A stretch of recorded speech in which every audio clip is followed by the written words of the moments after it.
pledge allegiance to the flag of the United States of America and to the republic for which it stands, one nation, under God, indivisible, with liberty and justice for all. Can I get a motion, please, to accept the agenda? So moved. Second. One thing I wanted to add, Yeah. which I talked to some people about, was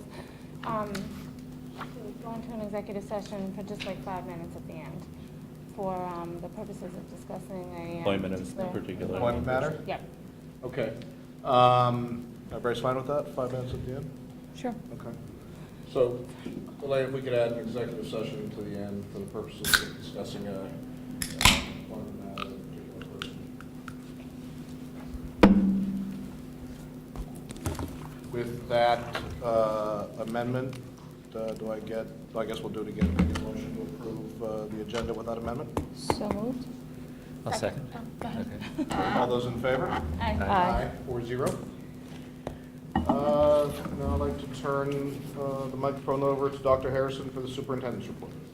Good evening, everyone. It's nice to see everyone and for coming out in this cold. So a few things that I want to share tonight, but first I would like to defer to Dr. Kaur to share some news on the curriculum front. Sure. So, good evening, everyone. Just a couple of updates. I think, as you all know, we're trying to provide some information related to curriculum and instruction and some of the ongoing work that we're doing, as well as some of the questions that are being raised, certainly with some of the Common Core and state changes. So one of the updates we'd like to just share with you tonight is about the ELA and math regions. So New York State this year will be the first year that our 9th graders will be required to take the Algebra Common Core regions.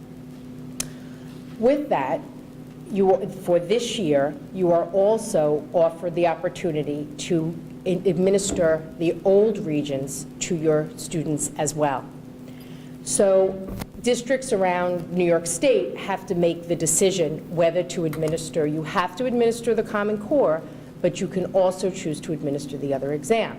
So you might say, well, why would we want to do that? For this year, New York State has given us the option to use the higher of the 2 scores. I'm going to link this to another ongoing issue, and then we'll come back to this. Currently, in 8th grade, and for as many years as I can remember, our 8th graders have taken 2 exams at the end of the year, who are our 8th graders in algebra. So they have taken the algebra regions, but they have also taken the 8th grade math assessment. So whether they were in that course or not, that's the exam. They had to take both exams. I'll compare this, for instance, to earth science. So our advanced students in 8th grade earth science only take the earth science regions, while all other 8th graders take the 8th grade science state assessment. So math for all these years has been different. So one of the things that we're exploring is if we give our students the Algebra Common Core, the old regions, and we are still required to give the 8th grade assessment, that would be 3 exams.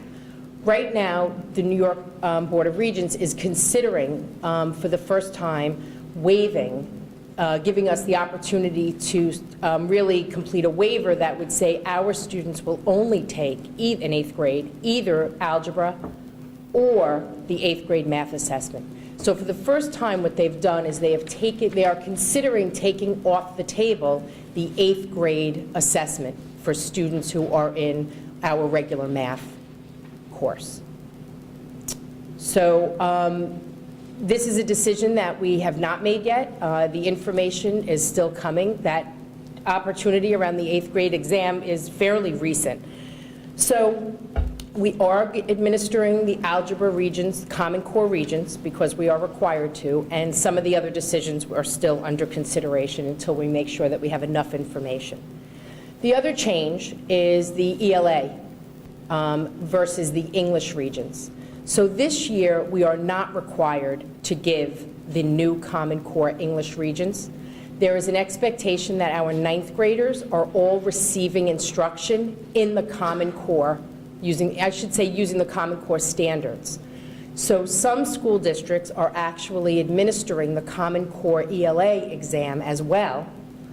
And I would say mostly with the motive to be able to see the exam, to begin to get an image or a picture of what this new exam is going to look like, which we will be required to administer. 10th grade? 10th, well, currently, some of our 10th graders take it and some of our 11th graders take it.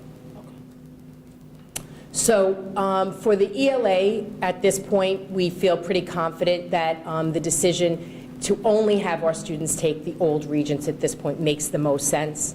And I think, as most of you know, whether you're reading or watching TV, there's a lot of conversation about assessment and over-assessing, and I think we want to be really thoughtful and wise in our decision-making process, and we've included, obviously, this decision is made with the high school administration and, you know, Chris and our department chairs and our teachers. So this is an important decision, and we're not under the gun to make the decision about the math just yet, and so we still are doing a little bit of homework on that to see to really think through the options. Question, probably be an obvious answer, but could it be a kid-by-kid decision, or does it have to be a district-wide decision? No, we have to administer, it has to be a district decision. So that's where we stand on the current ELA and algebra regents at this point. The other little note that I... Sure. The advantage, I guess the sole advantage, I gather then the sole advantage to giving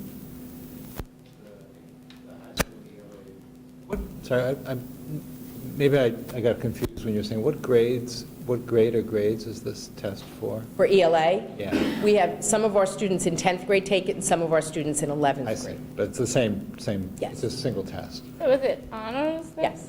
So if you're in honors, you're taking a 10th, and if you're in regular, you're taking 11th. Right.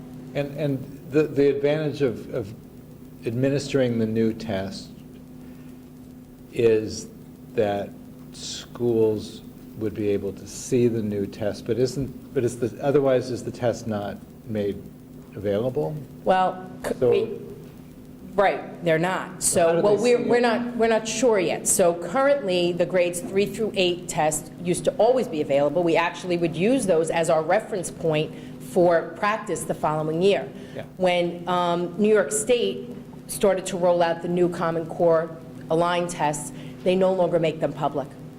So our teachers see them when they're administering them, although there were very direct instructions last year. And this, well, I won't provide commentary. There were very direct instructions last year that they were not allowed to look at the tests. But who grades I thought they also grade the test. Well, that's a good question, John. So And you I don't had, look at them either, which explains a lot.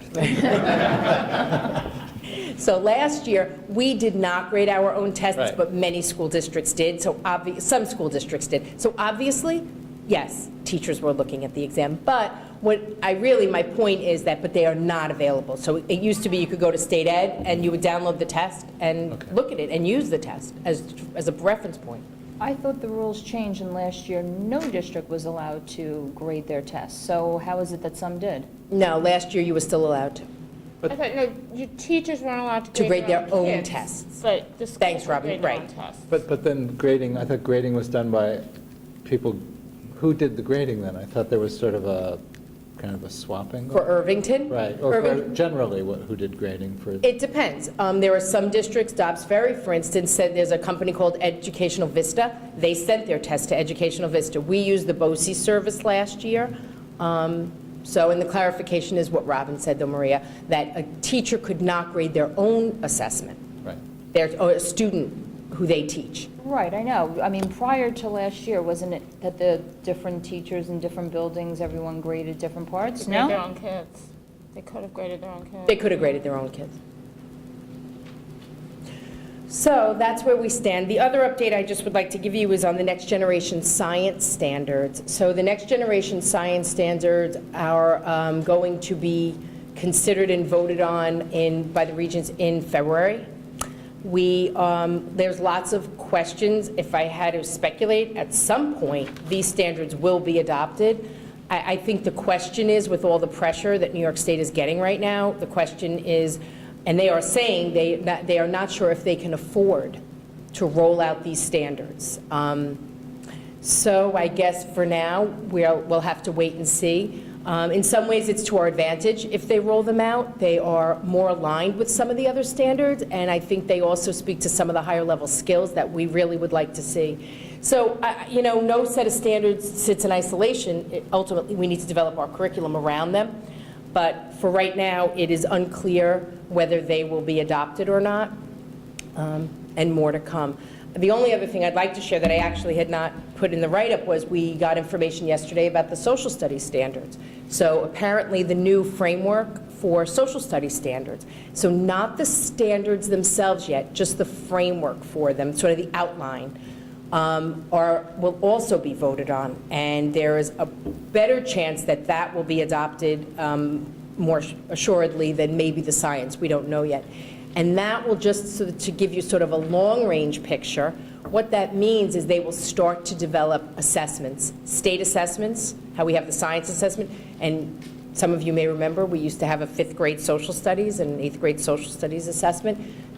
Based on these new standards, there is talk that they are looking and putting out proposals for test development for social studies and science. So timing-wise, if they're adopted, do you think it's this fall, or it would be a year from now? It would be fall of 2015? We see it's very difficult to predict.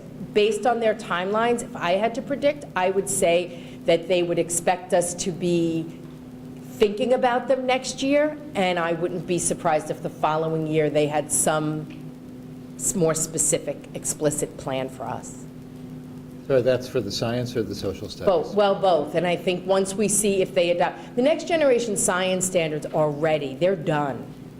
So if they adopt those they'll roll out very quickly. And is there any reason we should just kind of move toward using those standards even if the state hasn't yet adopted them? If they really are what we want the kids to be learning, wouldn't that be the right way to go? Yes and no. So last year we spent time, the whole K-12 science, looked at them and spent some time so that we can start to understand it. I think the only downside is that currently there still is a 4th grade science assessment, an 8th grade science assessment, and our assessments at the high school level are still what they are. So I guess the only disadvantage would be that we would sort of be in between two worlds, the old standards and the new. Right. But there are pieces of them that I think we could adopt that I think would serve us well. I guess my question is, to what extent should we be driven by tests just for their own sake rather than by a view as to what the right standards and curriculum are for? Well, I guess some of that will be based on the kind of questions you asked me tonight when I show you what the state assessment data is. So I think we need to decide who do we want to be. And those are hard questions. They're very hard But I think, it's... No, I mean, But worthy, it's they're not worthy questions. the tail wagging the dog. Right? Yeah.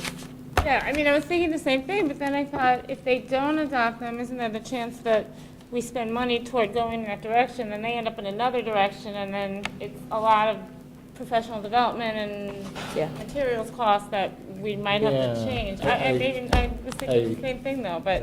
Yeah, it would be interesting to know what the other possibility, I mean, if this really is the type of science, science curriculum that kids should be learning, it seems like we ought to... I think they will be adopted, John. Anyway. I just don't know if they'll be adopted in February. Right. In other words, I don't think they're going to say, oh, forget it. Right. There's been an incredible amount of work done in developing the next generation science standards. I think the bigger question is, remember, when New York State commits to it, what they're thinking about are the dollars and cents. That's part of their decision-making process, because if they have to develop new assessments to align with new standards, that is very expensive. So, so we're thinking about it from educating our children, and I think they're thinking about it from, they have a few other points of view. Right, their costs have to do with developing tests. Absolutely. So you think that's the reason that they might slow down adopting? Yes, they've actually said that. I mean, there's no question that the costs associated with it are significant. But I think the conversation that's ongoing surrounding Common Core has the ability to influence the direction they go as well. Absolutely. So if we look at articles today talking about the governor's approval rating dropping and start to wonder how politics begin to weigh into this overall discussion, you could see some direction change there, certainly. But as Raina said, I don't think it's a matter of if, it's more of a question as to when. And when we begin to really think about all that we're dealing with, the complexity surrounding Common Core and its implementation and the use of materials and assessments related to it, as well as the training and preparation of our teachers, there's a lot of balls in the air for everybody right now. And this is certainly another example of the struggles that all public schools face, the challenges that exist towards local control and how much is being dictated by a matter of legislation or bureaucrats from Albany. But good news for us is that we have a lot of things that we're controlling right now, whether we think about the board goals that hopefully we'll make some good progress in adopting tonight, the district goals that we've already adopted and that I can tell you that we approach with great eagerness to be able to report on our attainment of those goals and our related student success. There's so many other things that we have to consider before us this year, whether we're thinking about facilities and fields conversations. We acknowledge that we're going to have to, in the very near future, take on those tasks in earnest. We anticipate that the administration will release a calendar of discussions within the next week or so to not only lay out options that may be before us with these fields, but to have a broader facilities discussion, one that will not only focus on athletic facilities, but to consider broader needs that we have for our schools. We already kind of foreshadowed some of those discussions, I believe, with the space utilization study conversation that we had. So we look forward to that, but we also recognize how busy our calendar looks sitting around this table on 2 Tuesday nights a month. And to be able to accommodate the time and to be able to devote the appropriate amount of attention to those discussions, I think it's going to be essential and necessary for us to add some additional meetings to tackle some of these topics. Not only looking at specifically maybe board meetings, but public forums as appropriate to be able to engage our community in the dialogue and bring folks up to speed with where we are in those developments. Before we know it, we're going to be talking about budget in this forum. We've already started our internal budget process with all of our principals and department heads preparing their budget proposals, and we will commence those discussions on the 14th of January and beginning to project where we are and looking at the struggles that we will have. But I think we're taking a bit of a different approach this year with budget. If we look at our overall presentation discussion and discussions that we have scheduled between now and the end of the year, we've strategically placed conversations prior to discussions on the related budget areas. So with that said, we're going to be able to take time to identify the challenges and needs that we have, and you'll see that translate into the budget proposals that certainly will come forward. But there are things that we're able to control, and we think we need to be able to focus on that. Let's think about the good work that the board's able to do through your goals, that all the district staff is going to be able to attain with the use of the district goals, and then use those objectives to inform wise decisions that we can make with our budget and as that relates to our fields and facilities down the road. Seems that there's certainly gloom and doom when we talk about all the transition and challenge, but I think we have to sit back and also enjoy all the wonderful things that come from our students' work, our teachers' work. And with Thanksgiving just around the corner, we start to think about winter holidays and the winter concerts.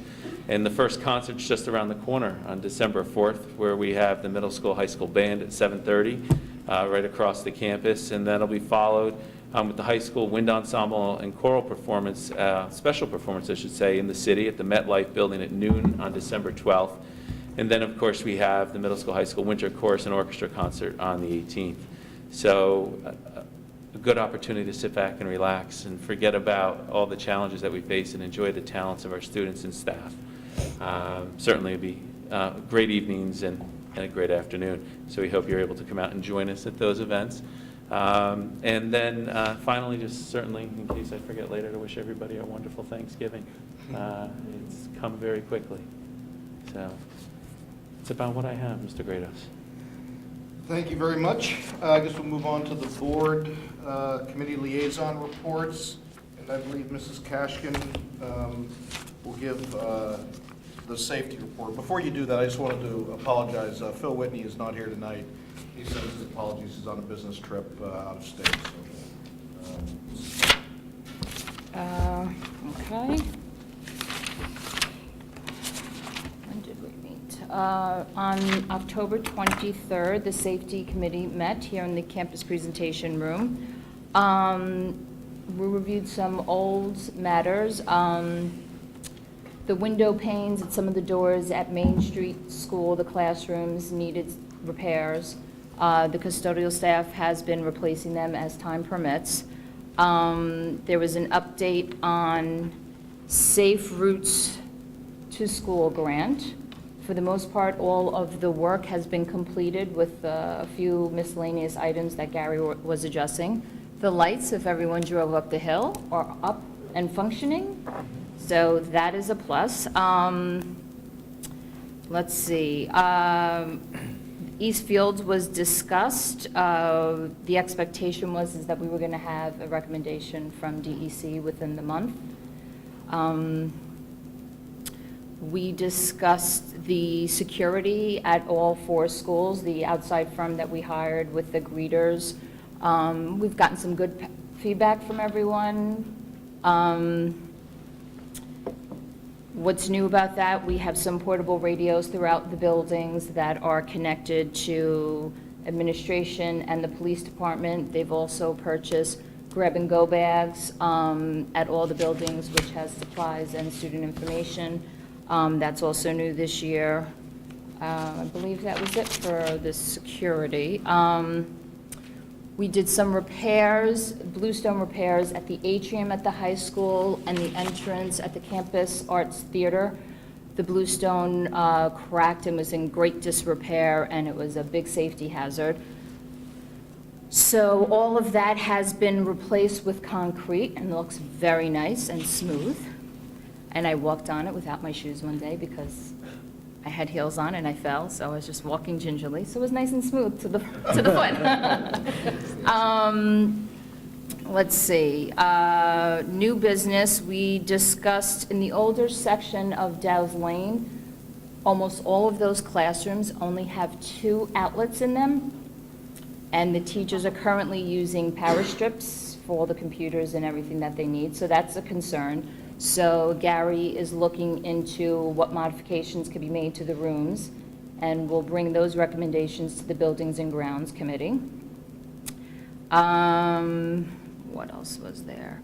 We reviewed and I don't know what it stands for, the NYSIR reports. New York State Insurance Reciprocal. Thank you, Bev. The what? New York State. Insurance Reciprocal. We reviewed those reports. There were 2 areas of concern, the sidewalk pole covers and the sidewalk curbs. These areas, Gary will be getting quotes to see what we could do to fix these areas. And there was also a recommendation made that parents of Dow's Lane students receive a notice reminding them of the drop-off procedures in the morning there. And also, Gary was informed by the village that they're applying for a grant to get a transfer station at Main Street so we could get a generator, so it could be an emergency location and power it up in case of extenuating circumstances. So that's good news. What's the issue with the drop-off at Dow's Lane? So they sent a message? I guess parents are, I don't remember specifically, it was some of the younger parents were on the committee, and one of the staff members at Dow's Lane parents are kind of dropping off. You know how you're supposed to go around in the circle and drop, drop off on this, but they're not. They're kind of dropping off in the middle of the road, and the kids are walking, and just a nice reminder of what would be safe and more practical. And that's it, I believe. And then we have our next meeting. Oh, wait, no. Wait.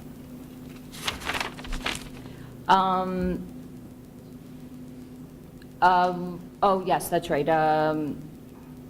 Vic from the bus company was there. We've actually had a very smooth year so far with busing. There were a few glitches with special ed busing, but they've seemed to be resolved. And everyone is pretty happy this year with busing. So far, so good. We reviewed the accident reports, nothing normal, kind of consistent with fall sports and typical injuries with that, nothing out of the ordinary. And then our next meeting's in January. Great, thank you. Mr. Montgomery, the report from the curriculum committee? Okay, the curriculum committee had its first meeting of the school year on November 4th. The committee's Dr. Harrison and Dr. Kaur, Robin Kerner, and myself. Our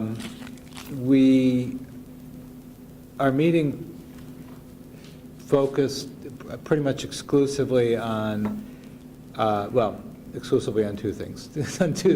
First of all, substantively, we talked about the transition to the Common Core standards. Dr. Kaur walked us through, gave us a bunch of material to read, which I confess to not having fully read yet, but I started it. And also we looked at in detail a unit plan that was developed by, I guess it would have been the 5th grade ELA teachers, and this particular one happened to be on the fantasy reading.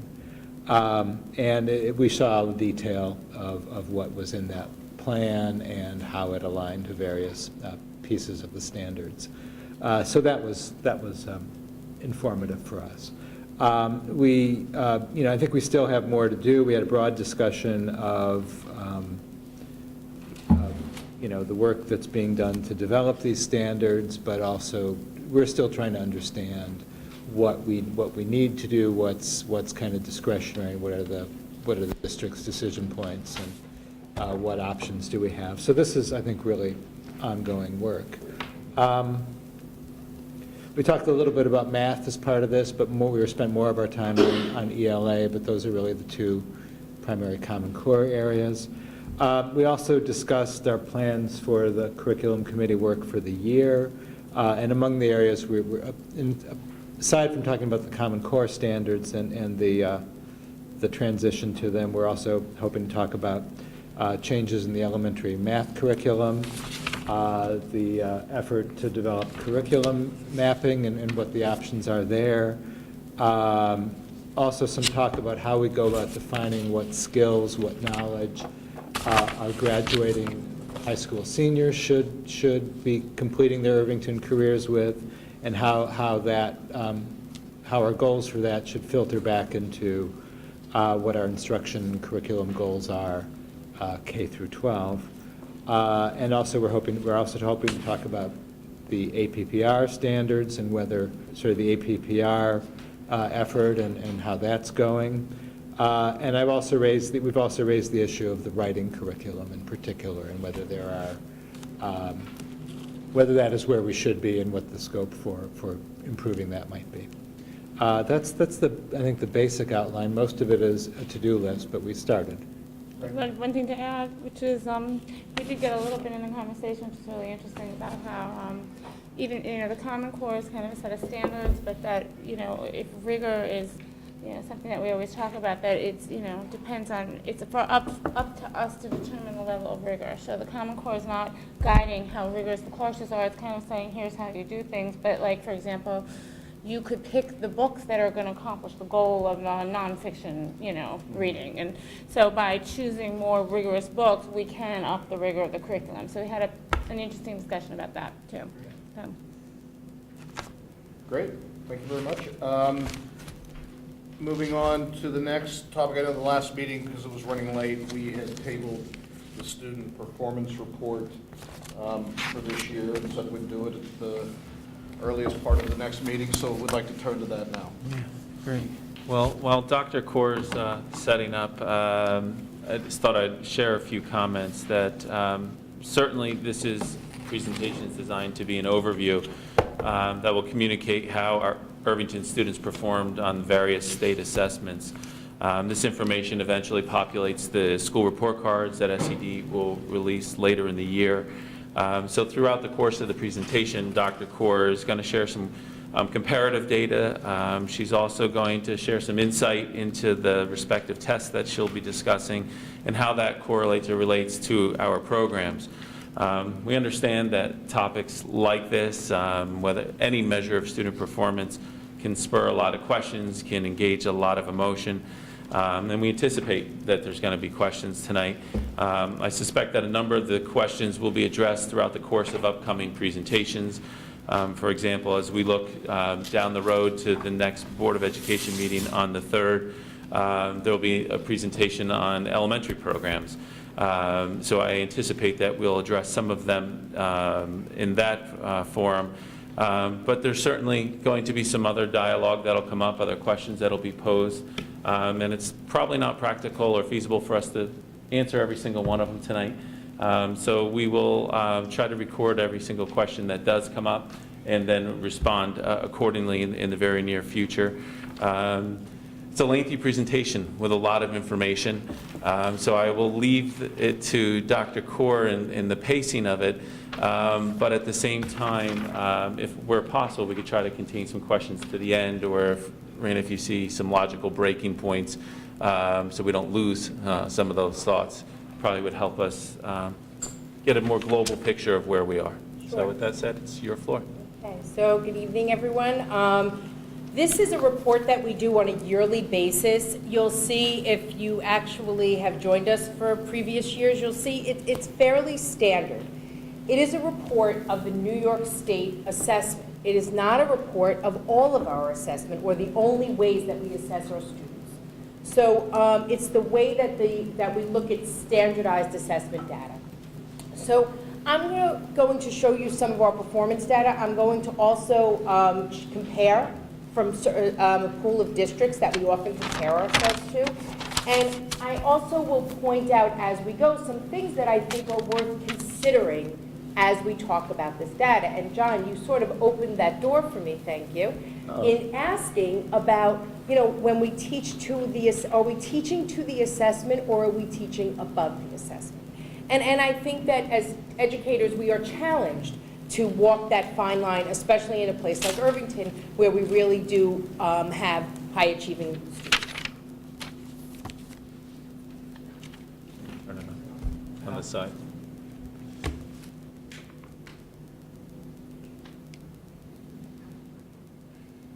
Okay, so the purpose of the student performance review is we really are trying to understand who we are as a school district through this lens. And again, I will say it multiple times, this is just one lens.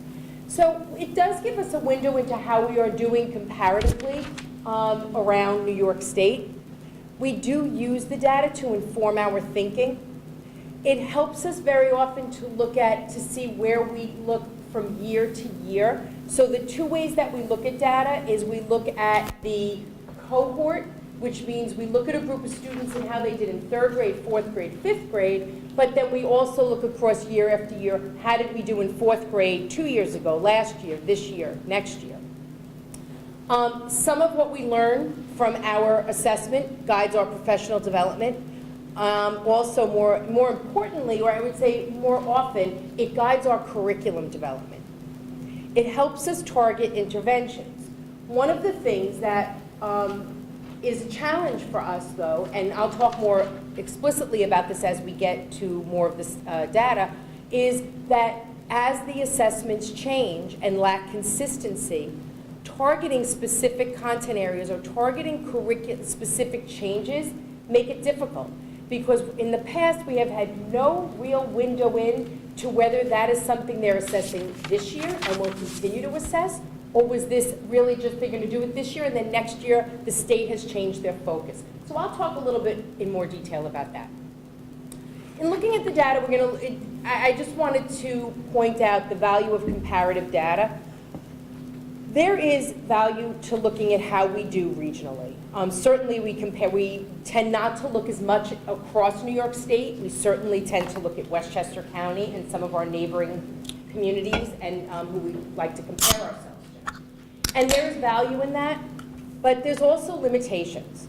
It is amazing, and I think last year I did a presentation, and I believe I highlighted how many different, from the school districts that we compare ourselves to, I believe there are 15 districts, there were 11 different approaches to teaching mathematics. So when you use the comparative data, it is really hard to understand at times the why. Because in teaching and learning, in other words, instruction, is so different from one school district to the next. That's a New York thing, and it's certainly a Westchester issue. It is really hard to understand why the comparative data looks the way it does.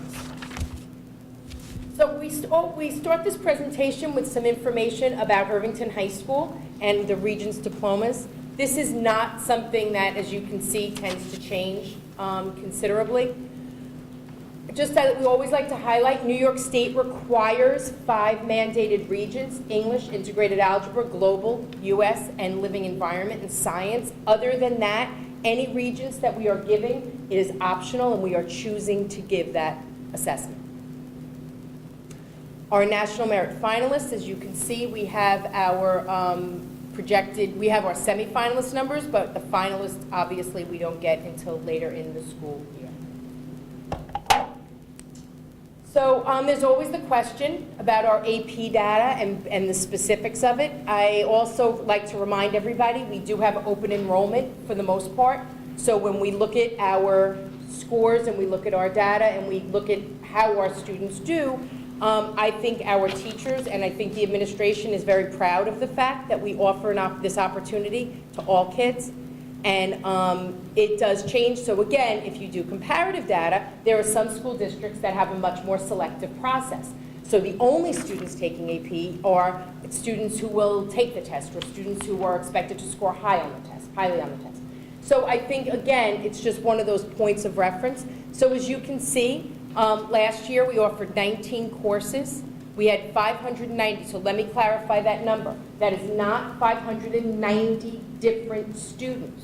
It is how many exams. So in other words, if we have a student who sat for 3 AP exams, that student is counted 3 times. When we look at our SAT scores, we look at national averages compared. For this year, so far, we only had the 2012 averages, although I want to say that in looking this up, apparently the 2013 is very similar to what they found in 2012, so I don't think those numbers changed all that much, but you can see where we performed in the 2013 SAT. Always like to highlight, I think that Irvington does a really great job of making sure that our students are well-rounded. We have so many great programs, from our music program to our sports program, and that we have 22 out of 27 varsity teams recognized as New York State Scholar Athlete teams. I think we do a nice job of marrying the importance of sports and academics. So, as I take you into some of the data itself, I just want to share with you, and I only share this as context. So this was a quote taken from a state education department memo, which we probably get about 5 a day. And this is just one quote. So King emphasized, so when King means Commissioner John King, emphasized that the results of this year's assessments do not reflect a decrease in performance for schools or students. The new assessments are a better, more accurate tool for educators, students, and parents as they work together to address the rigorous demands of the Common Core and college and career readiness in the 21st century. So I thought that was worth putting in there for 2 reasons. One is you see the difference in what the scores look like for this year. You will see the numbers appear to be much lower.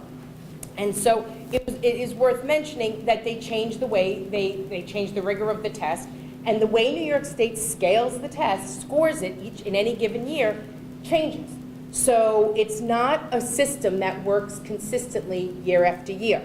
The other point that I want to make is around Common Core and college and career ready, Irvington has for many, many years been preparing our kids for college. You know our college rate is like 98%. So when we look at Common Core and college and career ready, you have to consider that this is not only really a state mandate in many ways, it's a national mandate. And so when we talk about college and career ready, we're doing that. Our kids go to college. But that doesn't mean there isn't work for us to do and that we can't create a more rigorous curriculum.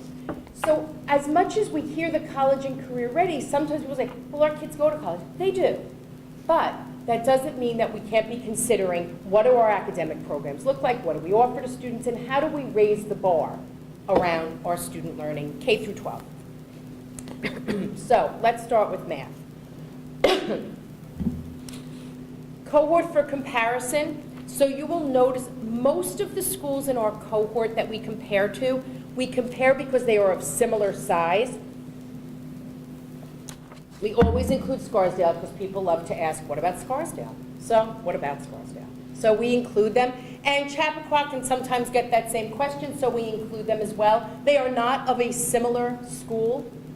And when I say that, when New York State looks at schools, they look at similar schools. So they look at who has a similar demographic. Well, both Scarsdale and Chappaqua are much bigger than we are. They take, you'll see they administer more tests than we do because they have more students than we do. So, but this is the cohort that we have been using and comparing to for the last, I would say, 3 or 4 years. The black line under 2009, that shows you that it was that year, 2010, where New York State, I believe it was actually right in the middle of the school year, decided that they were going to change the way they score the tests after we took the test. I didn't even remember that. So New York State decided we're going to scale our tests a little bit differently, and so it's a new game. So the tests didn't change so much that year, but they decided to reshuffle the way they would score them. So I put the black line. The purple line obviously speaks to the first year that we were that they changed to the Common Core line test and that scale of lower numbers, which John King referred to. So what you're seeing here is our students who scored in the level 3 and 4, and what you can see is that our numbers don't change all that much. There are definitely some dips. There are definitely some spots where you see an up or a down. But for the most part, our scores stay fairly consistent. Again, this is in mathematics. So some comparative data. A couple of points as you look at this chart. You will notice that the school districts up there are the school districts that I referred to. You should also notice how many students are tested. That can change the number. Also, you'll notice that level 3 and 4, sometimes when you look at the 4 column, our score might, as we go through this, our score of level 4s could be higher and our 3s could be lower, or vice versa. So when you look at this, what you're really seeing is you're seeing the big picture, but you'll notice that the actual scores and the mean scores very often from the school above or below us within reason is not all that different. The other piece that I would just share with you is that, and this again is what we don't know from one year to the next, it depends on your cohort, it depends on how many students you have. Sometimes if you have a high level of classified students taking the test, that can change your numbers significantly. So there's a lot of variables that when we compare, it's very hard to know all the detail behind the other schools. So I just give you that as a point of reference. So I'm going to keep going through, and I'm going to point out a couple of things as we go. So our 3rd grade math.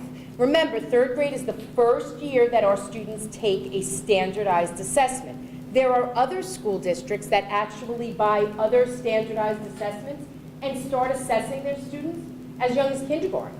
So in some school districts, when the kids get to 3rd grade, they may have actually had experience with a standardized assessment. Our students do not. In 4th grade, You can see how Irvington did. 5th grade, and I'll go back. 6th grade, 7th grade, and 8th grade. And these are ranked by the percent that are level 3 and 4, right?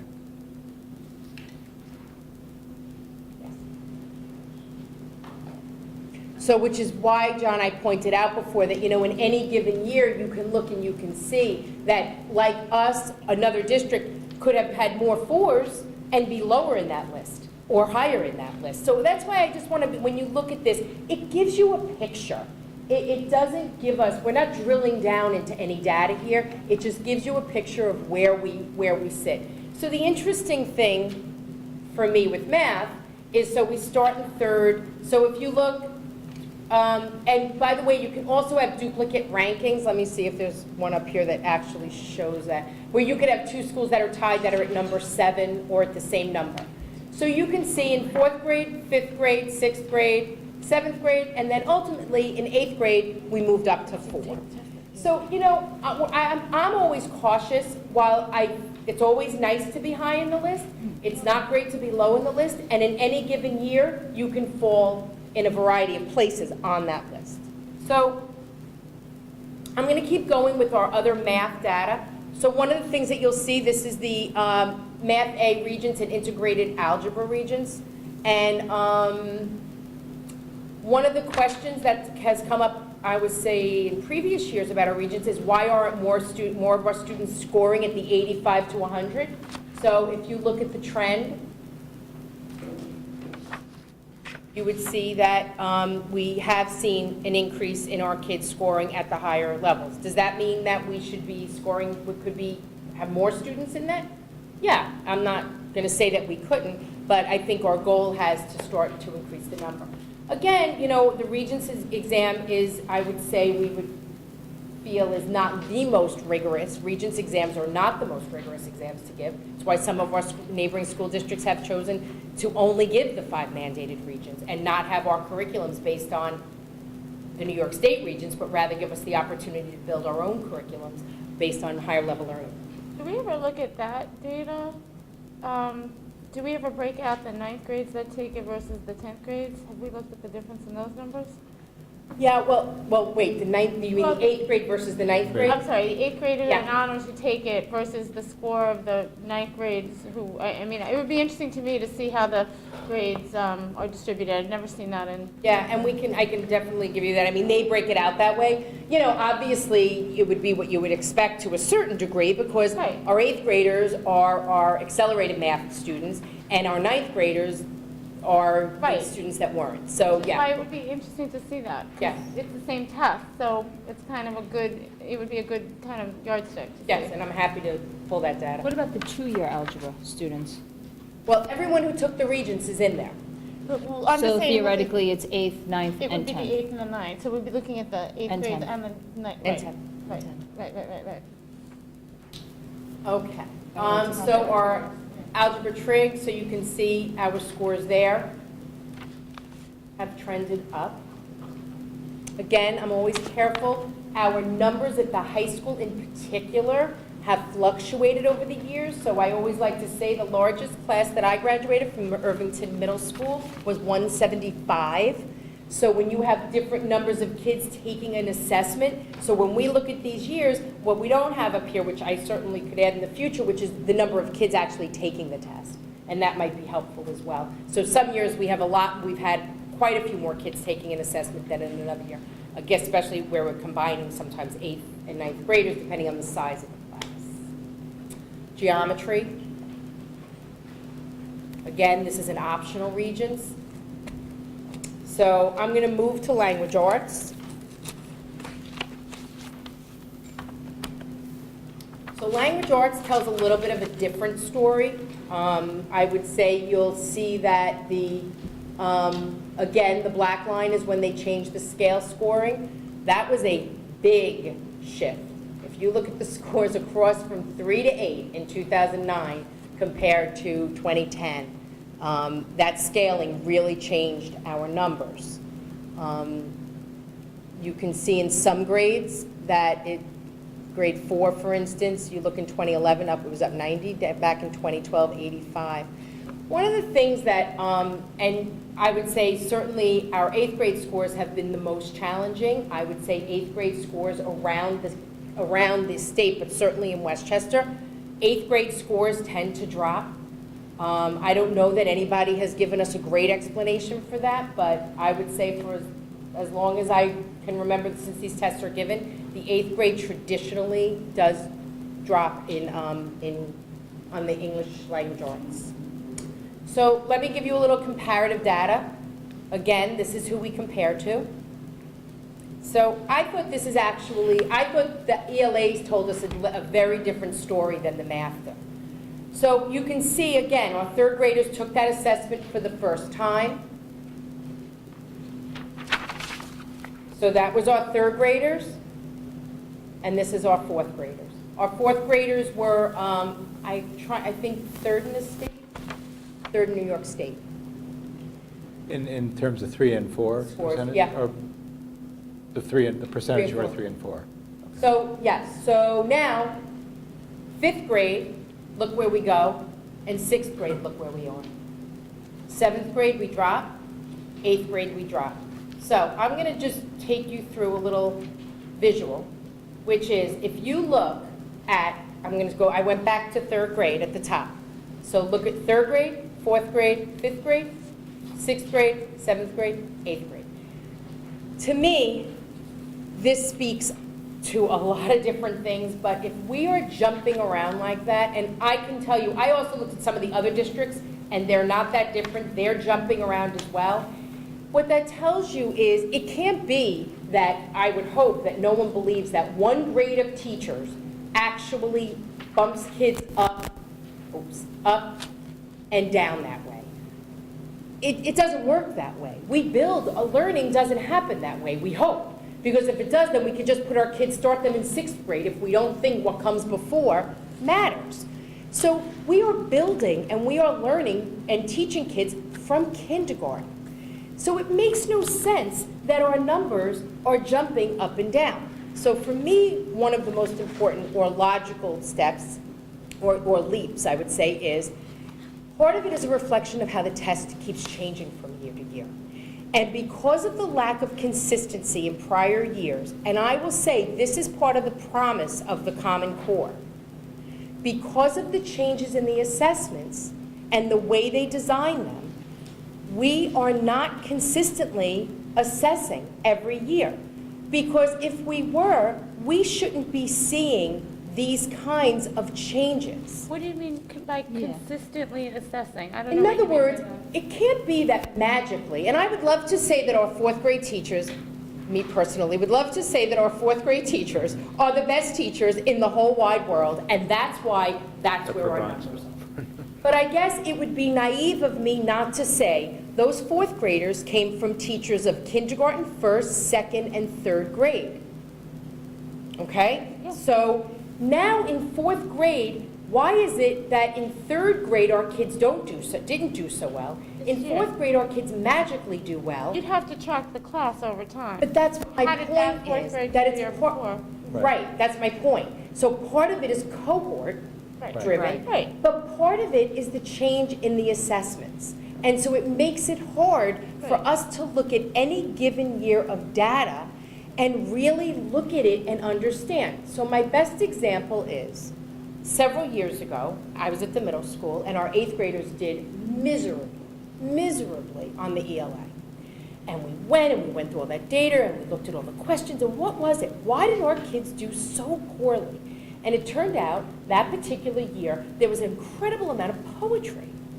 And when we went to our 8th grade teachers and we said, how much poetry are you doing? Honestly, they said, we're not doing that much poetry, to tell you the truth. We don't teach we use poetry, but we're not teaching into poetry the way this assessment asked us to, really, asked the kids to. So what did we do? We rolled up our sleeves and we pulled it out and we spent our year thinking about how do we change that. And that year, those teachers, they embedded it, and it was all over our curriculum that year. Ask how many questions New York State put on about using poetry in that next year's test. too. Well, but it seems like they're looking, there's a range of things they're looking for, and yeah, in a given year, your curriculum's going to be stronger to one way or not. I mean, to me, it seems like in 7th and 8th grade, I mean, it looks like for whatever reason, what they tested on our curriculum wasn't focusing on. That's kind of what the data says to me. Exactly. So I think what we want to do, though, but my point is that New York State keeps changing it. So what we want to do is we want to look across and see where we are consistently. The other piece that I think is important, and again, let me put the big umbrella on this. I am not saying we don't need to look at this data. I am not saying this data doesn't give us information. But I guess I'm always cautious as educators, we're always looking at all the different pieces. But when we present data like this, and there are people at home who may be just watching it, I guess I want everyone to understand that when you see a quick chart like that, that doesn't tell the whole story. That's really my point. So what we also need to be looking at is over the course of 3 or 4 years, did they assess for the same things year after year in 7th grade? So is it the same things that we're not really doing well enough in? Or are they changing it? Sometimes there'll be 1 or 2 questions on a particular standard, and sometimes there could be 10 questions on a standard. So again, I am not there. We are looking at our data. We are unpacking it. We are trying to understand where we can move and how we can grow and do better. I just always like to make sure that people understand that in New York State, which is different than many other states, it has been a movable feast, and we are chasing. And I think it goes back to where John started the conversation before, which is how much time do we want to spend teaching to a test? And that is going to be the other point that I want to make before I move on. There are districts, and I am not being critical, I'm saying it's a different approach, who spend a tremendous amount of time on test prep. Book after book, practice after practice, read multiple choice, read multiple choice. There are plenty of districts that feel the pressure to do that. I would say that has not been our philosophy. We do test prep. We think that that's what's fair to kids. You need to prepare kids for taking standardized tests. But we don't believe that that's our curriculum or should be. So where we are right now is we need to marry the two, though. We do need to see better scores. We do want to see that our numbers are increasing. There's no question about that. We do want to see more kids scoring at a level 4. Our kids come ready to learn. We have a more supportive community. We could be scoring at higher levels. But we want to be careful and cautious and thoughtful that we are doing it in a way that makes sense and is really what we believe is right for kids and leads ultimately to more rigor. So I'm going to take you, we'll travel into the high school a little bit. So here is the English Regents. I would say, as you can see, last year was not as good a year as we had in the previous 4 years. So this is certainly, again, data we're looking at. Of course, here the conundrum is that we are now, every 9th grader is receiving the Common Core curriculum in preparation for the new test. So this goes back to where I think I started about an hour ago, which was on the English Regents and the change in the test. So it's not that we want to look at it, we want to understand how our kids can do better, but this is changing now. Science, just to share our science data, I think this is pretty consistent. As you can see, our level 4th grade science, we generally do well. 8th grade science also generally do well. Keeping in mind that our 8th grade science does not include our students who are taking the earth science. So this is all the other students. Here are the scores for the earth science regents, and you will notice there that that does include the 8th graders. So that would be both.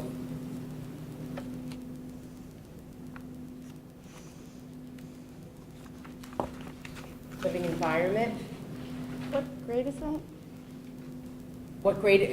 Well, it depends. High school It could be, elective? well, if our kids who took earth science in 8th grade could be taking it in 9th grade, 10th grade. I don't know if we have, So we have there's some 11th 9th, graders. 10th, 11th, just 9th and 10th? Wait, I'm sorry. Mainly And- ninth graders? And this is what, essentially biology, right? Oh, this is bio. You're calling living environment I'm not bio? calling it that, but Yeah. yes, Oh, that's it's what I- bio. Oh, I thought it was environmental. That's why I didn't understand. I'm like, Yeah, the- I don't the remember that being living- an option. I The didn't- living was the get that tip-off either. for me. Okay, it's bio, got it. Chemistry? Good. We can see our scores in, We know what that is. Oh, good. take you into a little bit of social studies. Again, global's required. This is reasons we have to give. Your kids do well. Okay. So that's typically what year, ninth and 10th Ninth. grade? Or all of them? So ninth? ninth grade global 1, then they take global 2. So everybody takes it in ninth grade? Yeah, everybody. No, but global 1. Everyone takes global 1 in ninth grade. Global one, but the test teaches to a two-year curriculum. So the Regents is in 10th grade? Although 10th not, grade Regents. probably not for much longer. That's also And true. that's true, is there an honors track in that takes, Yeah. but that's also, for them, it's also a 2-year sequence? Yeah, right, that's New York State. That's not something that we're choosing to do. That's New York State. Okay. I'm sorry, can I ask a question? How does that work? Because in 10th grade, there's no honors. Social studies, you go from AP or regular? What do you mean in 10th grade, there's no honors? I mean, global 2? Yeah. Global 2? So in ninth There's no grade, honors in this is global two-year curriculum in ninth grade, we're able to identify the students that are quote-unquote the honor students. Right. Flyers, and they're able to take during 10th grade. It's the only time that our AP classes are not truly open enrollment, because we haven't had enough time with our students, and the curriculum is so fine-tuned, and it's covering regions, and it's also covering AP at the same time. So that's the one curriculum where we actually use performance data to recommend students in. So there's a cohort of 10th graders that are taking AP World at the same time that they're taking and preparing for the second year in the Regents in Brooks. Right, but that's the year that there is no honors. You have regular social studies, and then AP, there is no honors. Where in ninth grade, it's regular and honors. Because the honors kids are going into the AP track. Right. Okay. Some of them, or typically, or all of them, or? Honestly, I would need to look a little deeper into it, but I need to confirm what we're saying in terms of no honors. But assuming that that is accurate, and I don't have that in front of me, unfortunately, then yes, they would all be going into Is that considered open enrollment like the other ones, or no? That's the only, that is not That considered is open not, enrollment. okay. That's the one course that we give this one. Okay, so, the end of this presentation, we like to just include a little bit of a different twist on looking at data. So, this is cohort, so that speaks to what Robin is saying, was referring to earlier, that sometimes it is helpful to actually look across how a cohort of kids does from year to year. There's no question that you have years where a group of, or groups, cohorts of kids that as they move through tend to score higher. Sometimes, I'd like to think, sometimes you just have kids that are better test takers, and sometimes they really do just score higher on the assessment. I think that it's always a challenge to look, but it does give you some window in. So as you could see in ELA, the change as third graders, 94%, and then they definitely, they took a dip. That last line again refers to the new scaling of the test, so I'm always cautious. Our math scores have pretty consistently been higher. Our kids love math. I like to say that, they do. So, some history. Irvington High School Regents diplomas awarded. That's not news for us. Number of AP courses offered. So sometimes people talk about how has Irvington grown over the years. So as you can see, in 2000 and 2001, our numbers were very low. And they have continued to grow, and we have been able to pretty much maintain our numbers over the last 12 or 13 years. AP exam participation. On the bottom, So the enrollment versus the number taking, is that just like 4 people didn't show up? There are 594 enrolled, and I don't understand the sure where you difference are. between enrollment and number taking. Oh, I'm sorry. The next She's on the one. next line. Enrollment and number taking. I don't, enrollment, Because not all kids take the exam. They're in the class, but they're not. okay. Oh, I'm sorry, But yes, now- thank you. Chris just said it, that's the school enrollment, 594. But not all kids who sit in our AP classes take the exam. I guess I just want to be clear about that part. No, but you had N taking, number taking is 590. Right. Number taking is 590, and the Right. enrollment is 594. Total enrollment of the school. So four Dave is. That's four a- people, That's the enrollment in the AP course. Right. So that's the number of Enrollment in the AP AP courses course. signed up for. 4 kids didn't sit for the exam, but, because then you could see, yeah, okay. But they did complete the class. These aren't people who signed up and for some reason didn't, They may or may not, Okay. you know, I don't know, before your time. Okay. yeah, before my time, so I don't know when this snapshot occurred. All right. But Got it. That's school, it's gotta be school. And what does it take to pass an AP exam? What do you That's have? what I was wondering. Is that a 4 and a 5? Is that what you consider passing? No, I'm just looking 3. Dave? 4, 5. 3, 4, 5? 3. passing is 3 or better, 3, 4, 5. 3 or 4, okay. But most colleges only accept a 4 and a 5. Well, I think, I think of colleges who take them, right? Because we know Right. that not everybody Of the colleges of the who colleges accept that them for take credit, them. correct. I don't know, Dave. Stay with me. sorry. That's okay. Well, on this sheet also. Just, so colleges taking 4 and 5 only? It depends on colleges. So some colleges will take 3 or better, some colleges will only take 5s. Yeah. So it really depends on the college. Sometimes it's quote unquote the caliber of college, but sometimes it's not even consistent. Well, Accurate. And by take, you're talking about getting credit and somehow placing out of something in college. You're not talking about how colleges are going to look at your score and make a judgment about the caliber of the student, which Right. is different. Wait, so, okay, so this is 3 or better, and what is it, something like 2/3 of the tests taken are passed by that yardstick? Right, so you could say 368. Right. I mean, there's such a story behind this in terms of what do you really know from looking at a number. I think it's hard to know from looking at a number. There are so many pieces to this that, and you have to decide what you value. I mean, so, it's great, we get to look at Scarsdale, look, got rid of their AP course. I don't know that we should get rid of them, have them, not have them, but I think what it tells us is that while this is a number and it's an indicator, it tells us something about what our kids are interested in and doing and taking. I don't know what it tells us about our overall curriculum or our expectations for Irvington graduates. Well, you'd have to look at the data by the AP class. Exactly. And then, wasn't there one class last year that they didn't require the kids to take the AP exam in? I thought I heard from some of the parents that in all of them except one, they gave the kids the option. That's not true. That was a rumor? You don't know. You weren't here. You get to say that, I don't know.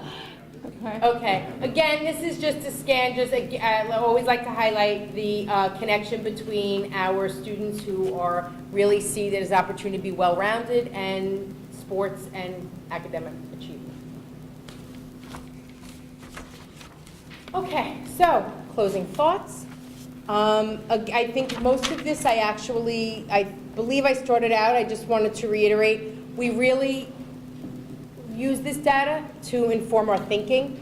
The state has made it much more difficult to look at the data in that it used to be that we could go back, we could look at the assessments. I know at Main Street School, we used to sit, we would look at specific questions, we would look at how our kids did. It's harder now. They don't let us keep the test, they don't let us see the test to do that type of item analysis. It doesn't mean that you can't look for trends. It doesn't mean that you can't look for comparative data on a specific question. You can see how we did versus how other schools did. So we have some information, but it can be challenging. We do tend to have some more specific information for some of our struggling learners, our kids who scored at the 1 and 2 level. we actually have more of an analysis for their success or lack thereof in specific areas. So that's information that we've been able to pull out and give to our academic intervention teachers as well as our classroom teachers so that they really understand what some of those deficits are and some ways that we can start to consider filling those gaps. I guess I would like to just take the opportunity to share with you how hard it is to fill gaps. It is very hard to go back and fill in for what our kids lost. So as we'll start to hear during budget for sure, is what are we doing and what are we thinking about to actually address some of our early learning issues that we hope will begin to address some of the issues that we have at the later grades. So I'll give you an example. In K and 1, in many schools, there is a program that the entire school uses at the K level, at the 1 level, that really addresses all of the foundational skills that kids really need to be successful in later years. That's not something we've ever had, or as long as I'm here. Can you give an example? What are those skills? Right, phonemic awareness. So early on, so for instance, right now what we have is we have different teachers approaching language and phonemic awareness in different ways, using different approaches. It's not standardized. It doesn't mean that any one teacher is bad or good. It means that we have not decided as a school district on what are the foundational skills that students need and how are we going to teach that. So some research will show that if you have a strong foundational skills program, you actually will have fewer students needing academic intervention later. I say that, but I guess I would also share with you that when I look at the other schools scoring in ELA higher than us, some of those schools in fact have those programs. So we need to look at what are we doing consistently and where are we providing the early intervention. And that's what we want to target as a district. We want to start to reduce our numbers at the higher levels of academic intervention. That's, for me, if there was one goal for us moving forward, especially when I look at ELA. We can also talk about some of the other pieces of our program K-12, but I would say that's a really critical piece for us. And so when we look at the assessments, that's what we're looking for. We're looking to see where are the gaps, what are the numbers of kids that are falling into those gaps, and are we seeing consistent, the same issues and skills, or do we see different issues and skills? And how do we provide different levels of intervention? So we will continue to look at this data. We will continue to look at our other assessment data.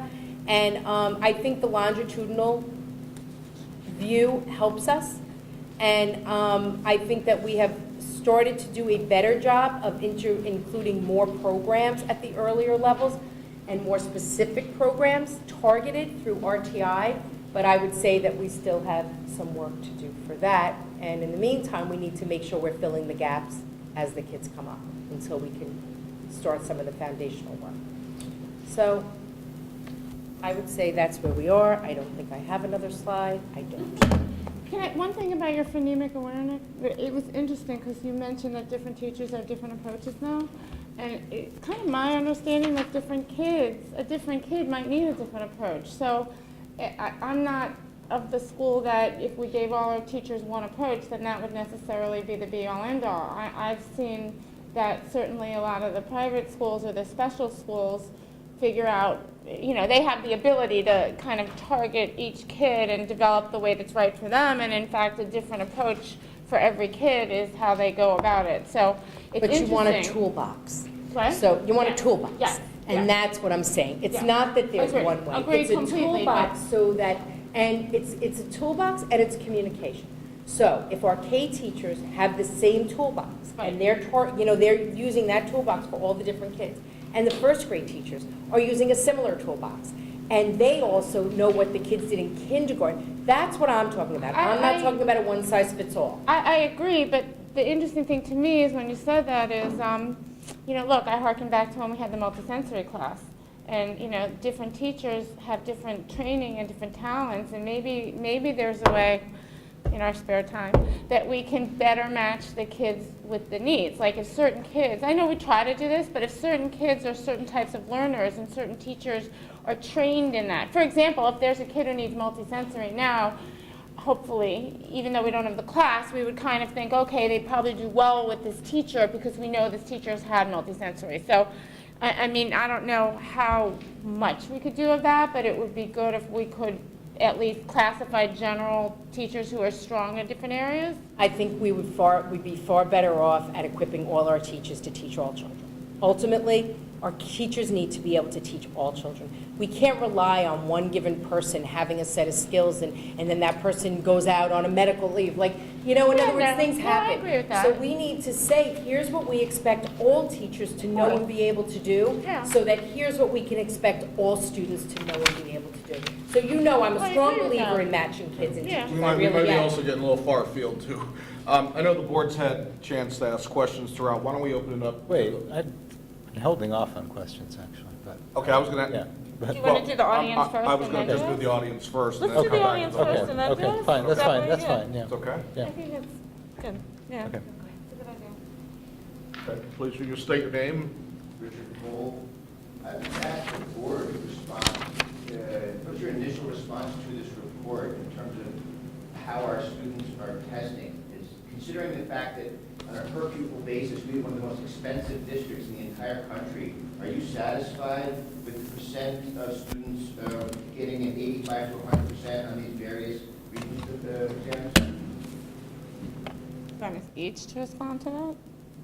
I'd really like to give you, Look, I'll give you my general response, because I'm a numbers person, as people know, but my overall response to especially state testing, and not regions, but more the state testing, is kind of along the lines of what Raina said. I mean, it's a benchmark. It's one of many benchmarks. It really isn't, to me, it's no determination that if they don't do well on a third grade state test, that they're not getting the skills they need when they go to college. I mean, I personally tell my kids, don't worry about it. Just go in and do the best you can, and it doesn't, it's not that important in terms of the grand scheme of things. So I struggle. Like, it's nice to have benchmarks, but on the same point, I think you've got to take it with a grain of salt. We also have a really small class size, so a couple kids score low in a class of 120, and our numbers are skewed versus, as Raina said, you have Scarsdale with Chappaqua with 375. If one or two kids scored low, it's not really going to pull them down significantly. So the state test, I mean, I think we should learn from it what we can. We should see if there are deficiencies, if there's areas where we need to be strengthening things that are going to affect our kids overall. But I personally don't get crazy about our numbers on the state test. I would hate to see our teachers teaching more to the test. I think they do, as you said, I almost think they do a little too much right now, but they try to walk the line where they do enough that the kids are comfortable going in there, but they don't do nothing. Yeah, So the kids are, completely surprised. So that's a hard thing. On the regents, I got to say, I feel like that's a better indicator of where we definitely could use some improvement. I kind of view regents as a pretty low bar, and I think if our kids are not able to do well in the trig regions, then I'm sure you could extrapolate that they're not going to do well in math when they get to college, and that's a problem. Or the ELA, I mean, we've talked about graduating kids coming back, saying the writing, they really could have used a more rigorous writing program, and I think we see that on that. So that's kind of where I'm coming out as, as a board member, but as me. So I'd like to look at the data. I'd like to come up with some general kind of feelings about where we need to focus, but I wouldn't go too crazy about the state data. That's me. I kind of agree 100% with everything you just said. That was a lot to, I think, what I'm struggling with this is to understand how we go about really assessing, all of the districts that we're comparing with start with, these kids start with a lot of advantages for the most part, right? So I'm struggling with how do we, in some, numbers have their issues, but there's also a lot of techniques to deal with those issues, including when you talk about numbers, there's wonderful statistical ways to deal with those issues. I'm struggling with how do we really assess the value added that we're giving to Irvington is providing, and that's when you look at the money we're spending. I'm not so sure it's true that we're spending that significantly more than any of these other districts, but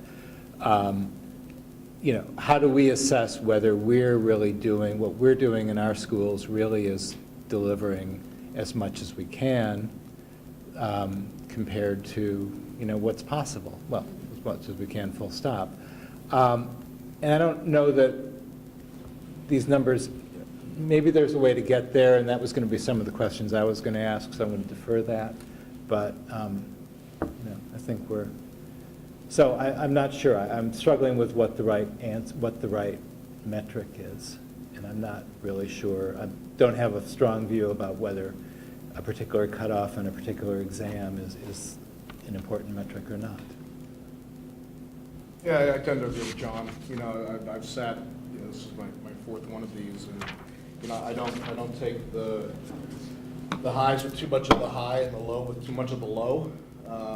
You know, if you look at these numbers over time, you see a pretty clear trend that our math scores have gotten much better.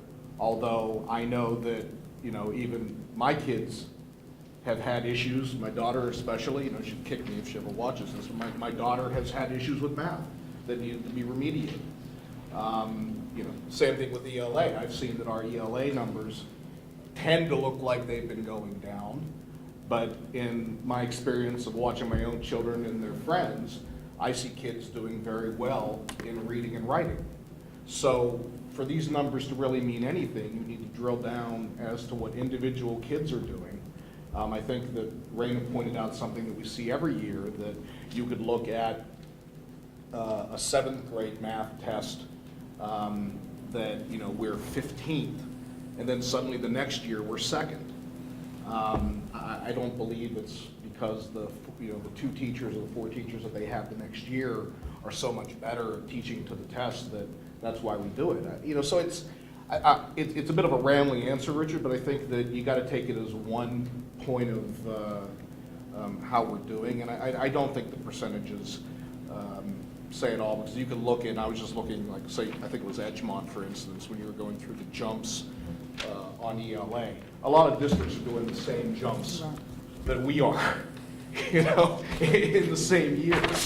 So you have to ask yourself, you know, is it an Irvington thing or is it a test thing? I mean, this tends to lead to it being a test thing if you analyze it that way. You know, the bottom line is, I think that if you ask anybody, I think the board would be ridiculously unanimous, and also the administration, saying we want the best for every kid.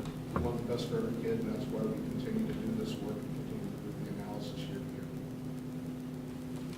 It's interesting to hear your responses, especially considering that Dr. Ford earlier in the meeting said something about the Regents exams not being the hardest, highest level to grade somebody or to assess somebody, and yet if you look at these, you know, percentages, less than 50% of our students getting an 85 to 100. To me, these are a glaring indictment of our districts not doing its job for our students. Just my personal opinion, regardless of the cost per pupil. But to have such low numbers of students getting in that 85 to 100% of a test that we say at the get-go isn't the highest bar.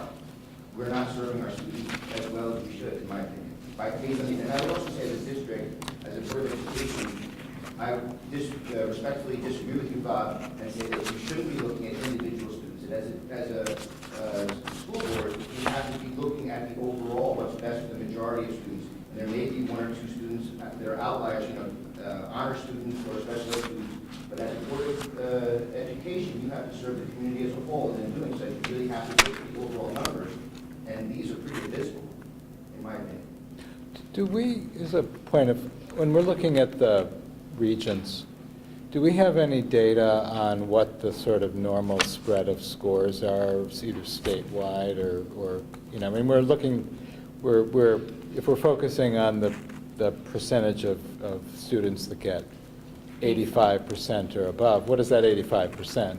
How does that compare to what how many You kids? wouldn't, I don't think you'd want to compare statewide. I think it'd be interesting to see it against the same cohort that she pulled for the other ones. because Right. That's kind of who you compare against. I guess, or I'd almost wanted, do we have to restrict it to Westchester necessarily? And there No, are but lots of statewide, districts you're that- gonna but- pull down. No, but I mean, you could Westchester's look here. at, yeah, but you could look at Long Island districts, which I think would be Can, comparable, yeah. for example. I mean, you'd want for a comparison is, and there may be just selected upstate districts, but, anyway. I mean- I don't know what the typical range of, and do New York City kids take the Regents?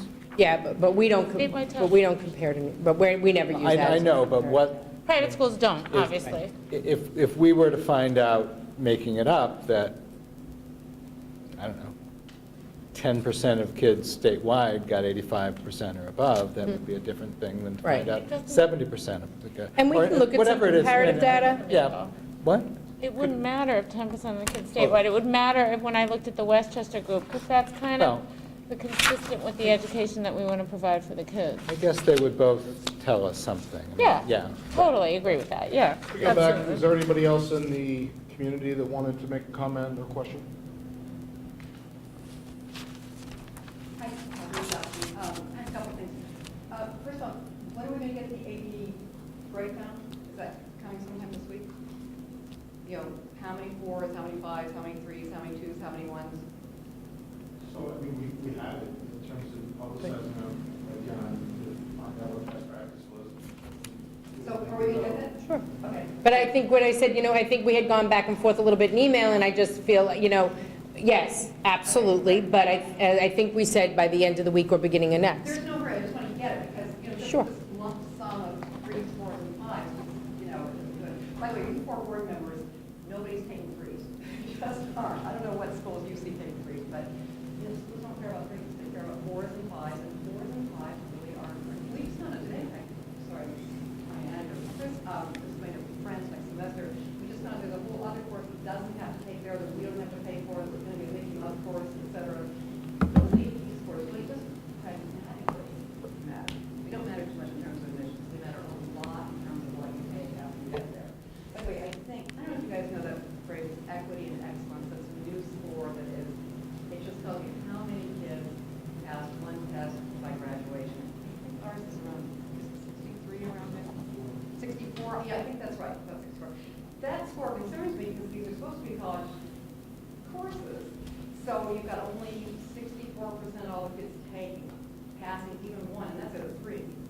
Well, what happens to those other 40%, over the summer before they go to college? And what makes them suddenly able to, do okay in a college course 2 months later? So I think that score is important. By the way, the other reason I like AP scores is, first off, they're separate. Of course, now that our tests aren't being rated, in-house, that's going to be, I think that's a help. But in any case, AP course, they're national, everybody takes them. They do give you a kind of standard. And if you wanted to do something like continuous improvement, you can just try to move those up. Get more 5s, get more 4s, get more 3s, get more kids into them. You really have a means of sort of seeing things go up over here. So that's on that.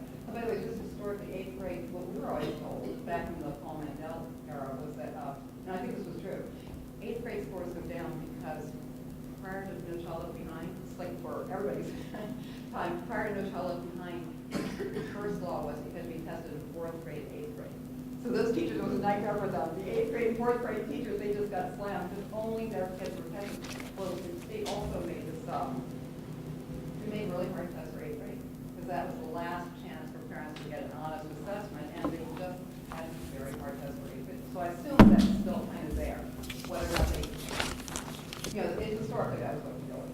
Similar schools, every time I look, where was started on the platform, I just looked it up, so maybe not this year, it varies a little bit, but there's 3 categories of similar schools that are all like rich suburban schools with low needs. And then there's 3 categories within those. So the last whole season I thought was 2007, real good start. We should always have those. That whole gang of thieves, they sort of do together. Let's see. Another thing. Successful thieves. Oh, with value add, which John brought up. That's something I've thought about for years. We're only going to find out value add when we find out how many parents are hiring tutors. I know there's no enthusiasm for that, but at some point we're just going to have to know how many parents are reteaching themselves or paying tutors to reteach. That's the only way to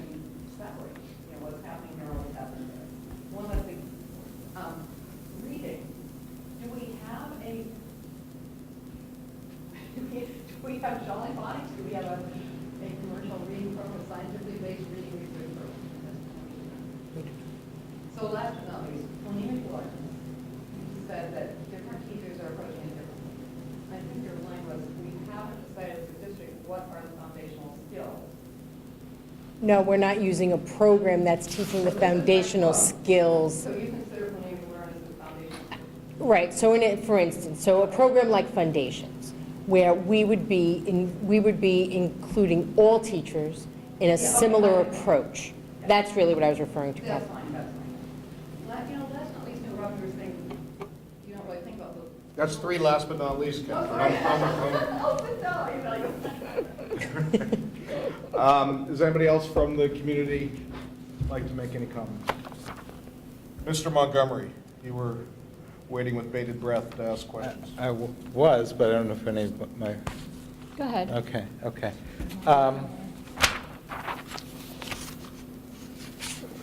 Early on, it seems like you were a little bit of two minds, maybe because we all are, about these, the usefulness of these. And you said these were, at the beginning, I think you said these were only the state assessments, or are they all state assessments? I guess so. Is the district using other quantitative assessments? For the most part, no. Okay. So I would say that for the most part, we use formative assessment in the classroom and then summative assessment, in other words, unit tests. At the middle school, at the secondary level, we certainly have end-of-year finals. So we have, but not standardized. But those are tests. teacher-written Teacher-written. tests and teacher-graded tests, and therefore really the internal grading purposes and instructional purposes, right?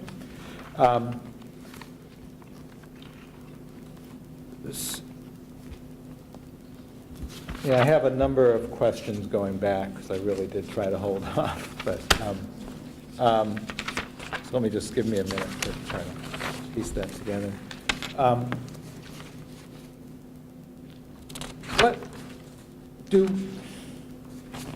Get back to ELA in 7th and 8th grade.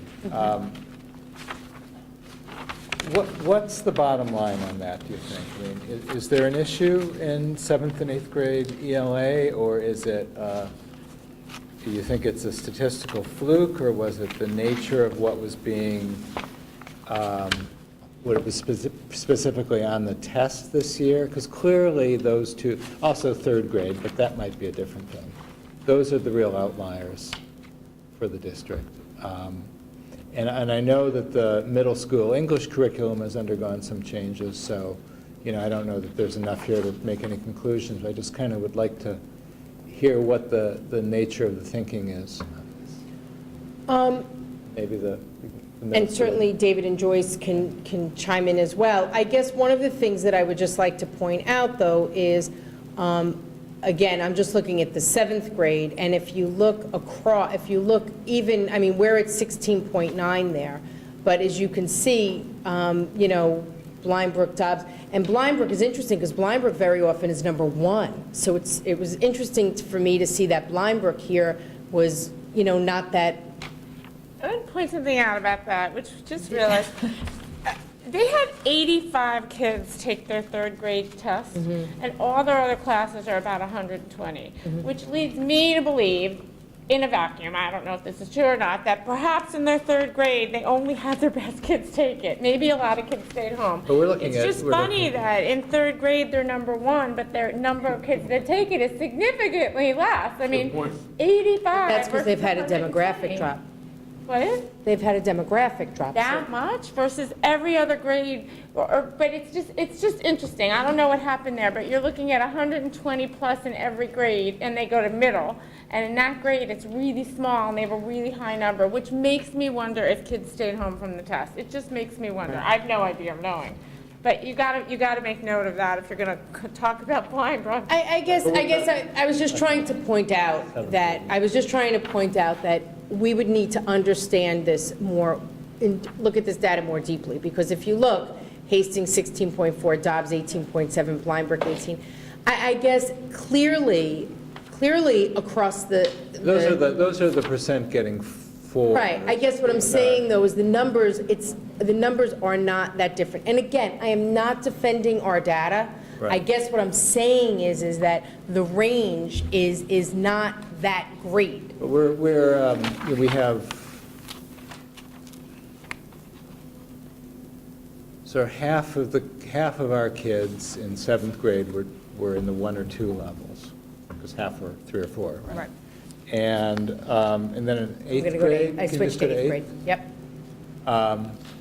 So it's a little more, and we're well below, well, Dobbs Ferry is close to Irvington in this one, but the others, there's space there, so I'm just, so are you telling me you think this is statistical noise, or do you think there's No, something, is this honestly- telling us, let's start there, I guess. I think it's a combination, so I'm sure David and Joyce have spent far more hours talking about this than I have. So I guess I would, before I give, my take on it, I guess I would be curious if you, Yeah, so I would say it's hard to tell exactly what it is. I don't think that there's any. Yeah, please just, thanks, Dave. Sure. So, in my estimation, there's a lot of things that could be going on, but what makes it difficult to make a total determination is the fact that the data is so different from year to year that even when we look at areas of performance where, for instance, last year we were somewhat below the region, it's difficult to make a straight line map to those areas of performance in prior years.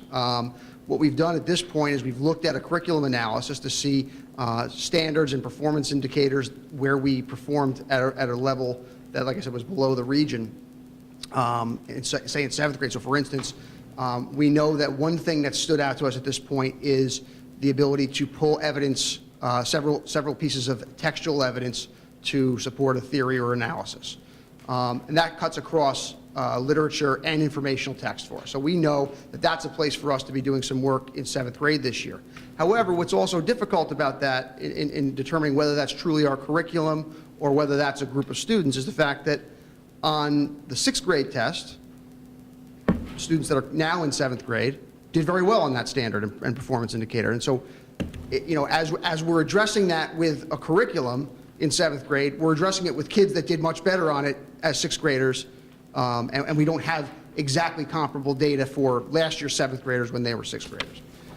So the second part of the work that we do is we look at what's called strengths and weaknesses reports and a remediation guidance, where we actually look at students who struggled, got a 1 or a 2 on last year's test, and that actually pulls out individual student data that we can use to provide, as Raina mentioned earlier, help in AIS.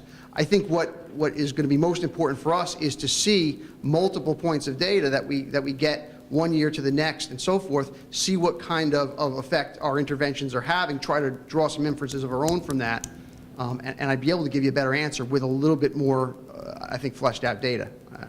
I think the one thing, and I don't know if you and Joyce would agree or not, I think the one thing that this past year's test proved to us in 7th and 8th grade was the rigor of the tests in 7th and 8th grade were absolutely significantly higher, and the level of reading and the rigor of how much the kids had to read. So for me, having looked at sort of all of the exams, 3 through 8, I would say they were all more rigorous, but I think it also speaks to ensuring that our kids are reading enough. And I think that we would agree that the rigor of reading, how much reading our kids do, is absolutely has to increase.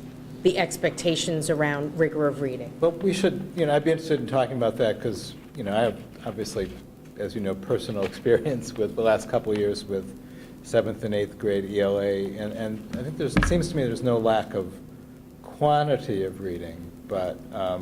rigor of reading. Right, and that's because kids really are choosing their own books, et cetera, and I just wonder whether, is this an evidence that that's not necessarily the right way to go, and I guess I would just caution us to say that like in isolation, so, certainly we're going to the middle school's going to be presenting and we'll be giving a more rounded picture. But I just am careful that we don't identify something in isolation without more surrounding it. Kids don't just pick their own books. So that's why I'm saying I don't know that we should probably save, that would be a. They do. They do. They They do. do. They do. It's, okay. At least from a sample of 4. From 3 who just went through middle school. I guess what I'm saying is it is a guided Shows that they process. write on. It's a guided process to a certain degree. I guess that's what I'm saying. Kids, again, I think that this is a great topic now for Yeah. us to present on when the middle school Yeah. shares information. I'm just cautious that we don't start to mix up too many things for tonight. No, I know, but I'm just trying to, if we can get anything out of, if these numbers can tell us anything, I'm trying to figure out what they can tell us, Absolutely. right? And, otherwise maybe we, don't need to look at the numbers, but. No, and I think We did have to drill down more. Can you also explain what the rank numbers on the left say? Are those are ranks out of, we're 22 in this, out of what? That's all of Westchester, or what is Yes, that? this is Westchester. Okay. But she's only comparing us to, Yeah, I know. So but- some of the schools that aren't, like Harrison, is But just. it says that we're actually 22nd overall in Westchester, Yes. not. right, 44. right here. The left, the 48? left column. 44, that's what I said. Oh, I thought someone said 44? 48. 44. There's 1, 2, 3, 4, Okay. 5. No, they're not. I didn't even we're focus skipping. on that. Yeah. We're Yes, saying, absolutely. Like, whatever number 5 is on, isn't there. Right. Might be right, but, what, probably one other thing that, I'm also a little, do we only get data on the number of, what do we get from the state for, you get obviously every individual kid's Yes. scores. Yes. So you could you could do more than just give us the percentages that are 3s, percentages of 4s, for example. Like what, give me an example. I'm not sure. Are there, within 3s, for example, are there kids at the lower end of the 3 or the higher end of 3s, and we're seeing drift in that way? Yeah, so you could look at the individual scale score for each Yeah. child. So you could see how many students scored 250 versus. And it might be interesting to know if there are a lot of kids who moved from 3 to 2, or were there, is there a consistent? Again, I'm always cautious. New York State rescales this test every year, so they don't scale the same way. Right. So in a given year, you could have 2 wrong and get dropped by a certain percentage point. In another given year, it takes 5 wrong to drop Right. by a point. So New York State's lack of consistency makes it very challenging. Yeah, well, I guess I'm trying to find something to get out of these numbers. You might but- actually be able to, I don't know if we look at it by class, because if certain classes perform much better than others, or, then Well, that that's part of might it. be, speaking to the, is there consistency across the curriculum from class to class? I thought that was don't know part of if what, there's a part of the APPR, I suppose, that's supposed to do that. for that teacher, but if, to look at data like this, if you were able to, for example, if Oh, you're talking about the grade? like 8th grade ELA, there might only be 2 teachers. So if you were to segregate group 1, group 2, and then you might see some patterns, you might not. You might see, okay, maybe it's more of a general curricular thing, or maybe there was one group that had stronger on certain areas than others. When I was at don't know. Main Street, I would do it for each teacher. What? When I was at Main Street, I would do that. I would do that Yeah. by myself, not publicly, but I would do Yeah, that for yeah, each teacher. yeah. It was fascinating to see how in the end, it was pretty, we group very heterogeneously, so teachers tend to have a very broad range of kids in their classes. And I actually, there were some ideas I had and predictions I made in my own mind, and in the end, I saw very little difference from one class to the next. Good to know. Our consistent, and which said to me, our curriculum was very, like our approach was pretty consistent. Good. So, yeah. I guess my last comment, which I've made before when I was sitting out there, is that if we're really going to focus on a single metric, like we're ranking in terms of the percentages that are 3s and 4s, we're kind of implicitly, one approach is to say this doesn't mean much, and we're just doing this because we have to look at these scores, but I'm not very comfortable with that. Then we're going to be focusing on, as a measure of success, getting keeping kids who are near that border between 2s and 3s, keeping them in 3s rather than 2s, and we're going to be focusing. The risk is that we focus there rather than the other range of kids, who are somewhere else in the spectrum. So I think I just kind of also want to try to, it's asking a question I know doesn't have an easy answer, but how do we use this to sort of evaluate our success across the board? So I think we actually finally have an opportunity to do that, and that is the Common Core standards. So part of what some of our number dips and changes over the years, I believe contributed to that, was the fact that we really didn't have, the New York State standards up until now were very vague, and how you implemented them was very vague because it was not, there were not the specifics, grade by grade, and building one on the other. So when you look at the kindergarten standard that asks a student to explain the difference between the author's point of view and the illustrator's point of view of a picture book, that is the very first introduction for a kindergartner to learning and understanding point of view. If you scaffold that every year, that grows so that by 5th grade, they're looking at point of view and bias at a much higher level. We have never had that before. So we have never been able to go back and be so pointed in when we read something on a test, on one of these new assessments, and we now look at what they're asking for, we can actually trace it back to where would the kids have learned that and where did that kid miss that. We have never had that before. So this being our first year of the assessment, we have very little information right now. Like, we have just the starting point of what happened. We don't know yet. Was it the test? Like, we don't know what the variables were yet. But given another year and then another year, I think we're going to actually be able to use this data to really inform our instruction. And I think that's what you're talking about, and we've just never been able to do that in the past. And I think to go a step further, if I may, and if New York eventually opts to go with the Park assessments, we're looking at multiple assessments throughout the year. So there's layers of formative data that's going to speak to that as well. The challenge and the questions that you're looking at, more testing throughout the year again, but you're going to be able to get interim reports on student progress against those very indicators as well. But just to be clear, New York State has not adopted the Park. So I just want to be careful. We don't even know that we're going that way. Right. So, But do we get information down to the level of what things on the test students didn't get? I thought you didn't get that. You get it for the 1s and 2s. we used to literally be able to click on the test. Raina Core got question 7 wrong. Let me click on in Raina, I'm looking at question 7, and I'm looking at which one. So Raina picked C instead of D. How many kids picked C instead of D? Did many kids pick C instead of D? So that was really a tricky question, hard to do. Or was Raina Core the only one who picked C, and everybody else picked, even though they got it wrong, they picked B? So we used to be able to actually look really very easily at that. And I would be remiss if I didn't say to you, we don't have anybody running data reports for us. So they don't make the data easy to access, and there are some districts that literally, they have a data person who runs reports, who then hands the teacher the report to say, of your 22 kids, here's how your data played out.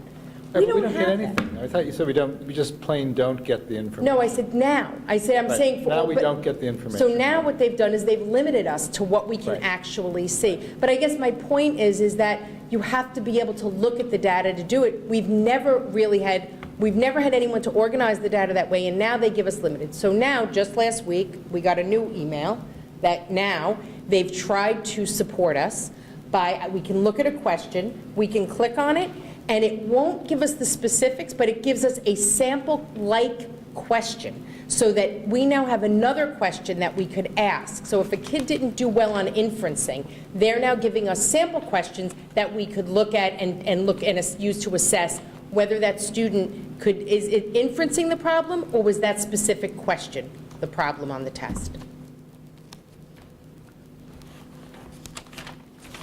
How does that have the Isn't that dumb? Maria, do you have any? Okay, so I just want to make sure I'm clear. Now, 3 through 8 assessments, with the exceptions of 1s and 2s that they give you some extra information on, we cannot go back, for example, to last June's test and see exactly, like you used the example about poetry. A few years ago, you saw that it was heavy in poetry. So we can't see what the disconnects are. Is that what you're saying? They give us some information. They do it, we can look by standard. We can see how our kids did on a particular question regionally. They put in a regional cut point. They'll say your kids scored higher or lower than the region on a particular question. What we can't do is see the actual test. We can see the standard. We could see how our kids did on the standard. So that's the information. Yeah, David. No, that's correct. That's correct. In certain cases, you can see the text that they used on the test, but not the question. And what's a little tricky about the data is that you'll see that 76.2% of the kids regionally got that question, or did well on that standard or that performance indicator. And you'll see that 74.9% of Irvington kids, successfully completed that indicator. So we did more poorly than the region, but how significant is that difference? It's not always easy to tell, especially when they then will tell us, they won't show us the questions, but they will tell us which questions applied to that particular performance indicator on the test. So you'll see that there's one multiple choice question that was linked to that performance indicator, and we didn't do as well as the region, but how There was only one question. But now we're trying to figure out where should we be spending our time and how should we be helping our kids, what should we be looking at in our curriculum, and there's one multiple choice question on a test about it, and is that the right way to go? And without seeing some more information, it's sometimes difficult to get to. Yeah, you run a big risk of. But traditionally, the Overreacting, yeah. regions and the APs are very consistent in their testing, and we do get to see those year after year, correct? Okay. Not the APs, the regions. What? The regions. The regions and the Yes, APs. not the APs. The Oh, APs aren't region. consistent, or we don't get to see them? We don't see them. Ever? What do you mean, ever? I don't know why I thought that kids practice on APs, no? Like take a practice AP to see how they do? No, we get to see their scores, but we don't get to see breakdowns and item analysis and things like that. Past APs. So for example, a class right now taking a bio AP in May, can teachers refer back to past bio? So technically, the AP exams are closed exams, so you're not allowed to keep, they don't publish the actual exams. So you can access sample exams and things like that because they spiral their questions. They'll often come back to them. So they hang on to them. They don't release them. So you can gain access to sample type questions and things like that. When the teachers actually do like the reading comprehension pieces or the listening pieces, they actually, you get information with the AP exams that says, even though you've seen this, you cannot talk about it. You can't even talk about it with your students afterwards to get a sense of how they responded and things like that. So the College Board really tries to limit those communications to keep the test sacred, maybe is the word, so that they can keep going back to similar questions without worrying about future students just gaining access to the questions. I did not realize that. I didn't know that either. Yeah.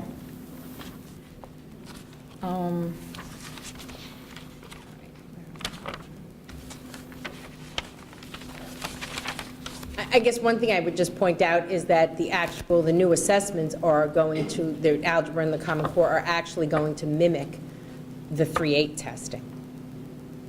So it'll be interesting to see how our kids do when the format is more like 3-8.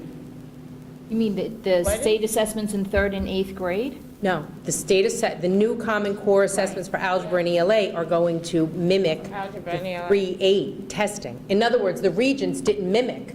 So we would assess kids 3 through 8 in one format. Right, I And know. then they would take the regions. So, To throw something else into this, now we, in addition to all these lovely tests we've been talking about, we also partake in field tests every year. Does that vary grade to grade and subject to subject?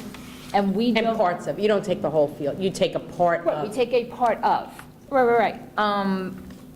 That varies year to year, grade to grade. Do we know that ahead of time? I mean, well, what does ahead of time mean?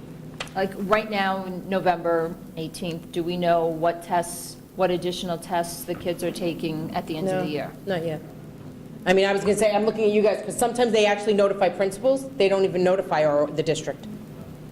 So They we actually- came out We've of just it. been notified that we will, I Well, think you- that we will participate in Oh, field there's an tests. expectation that you Yeah. participate. What would happen if we didn't? Oh, goodness, I don't know. I mean, is that how we want to spend our energy? I mean, I guess that's what I'm saying, you know what I mean? It's I such a just feel like small... they happen all at the same time at the ends of the year. And it's 45 minutes, and who's ever there takes it. I guess what I'm, do I think that it's worth it? I don't know. I mean, does it give us a window into what they're looking for? Maybe. I don't know. I just think it's a pretty small piece. I think what they did in past was, last year, it was appalling, including field tests in our assessments. That is unacceptable, in my mind. That's unacceptable. But the standalone field tests, honestly, we do want them field testing these questions. We want them to see how kids do, because it informs the development of those tests that our kids are ultimately going to have to take. So for me, the field tests, they're a snapshot in time, they're small, you know, not to me as offensive as when they embed it. Okay.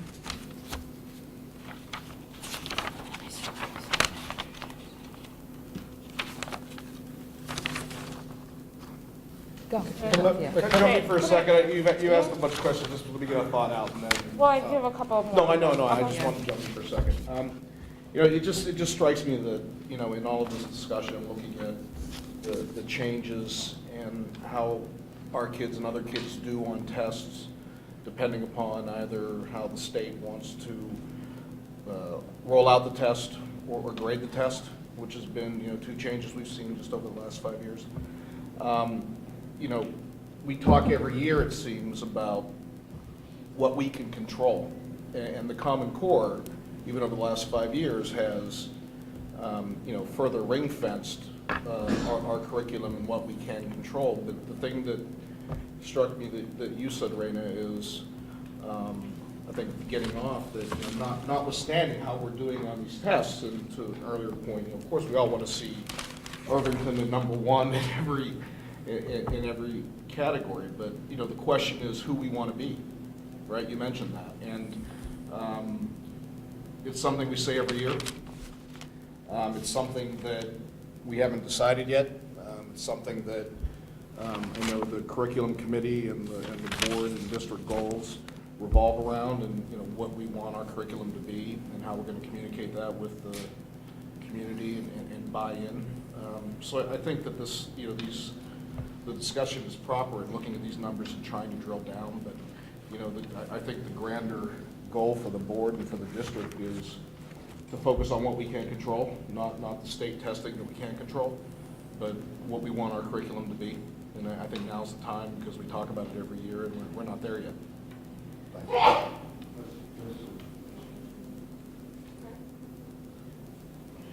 Except in general, I'm not going to get specific, but I just want to ask one thing also. When the AT test scores, I'm assuming that some pretty high percentage, or some percentage, maybe not high, of the people who are taking the test, or seniors, taking them senior spring, might not really care what grade they get. Is that a true assumption?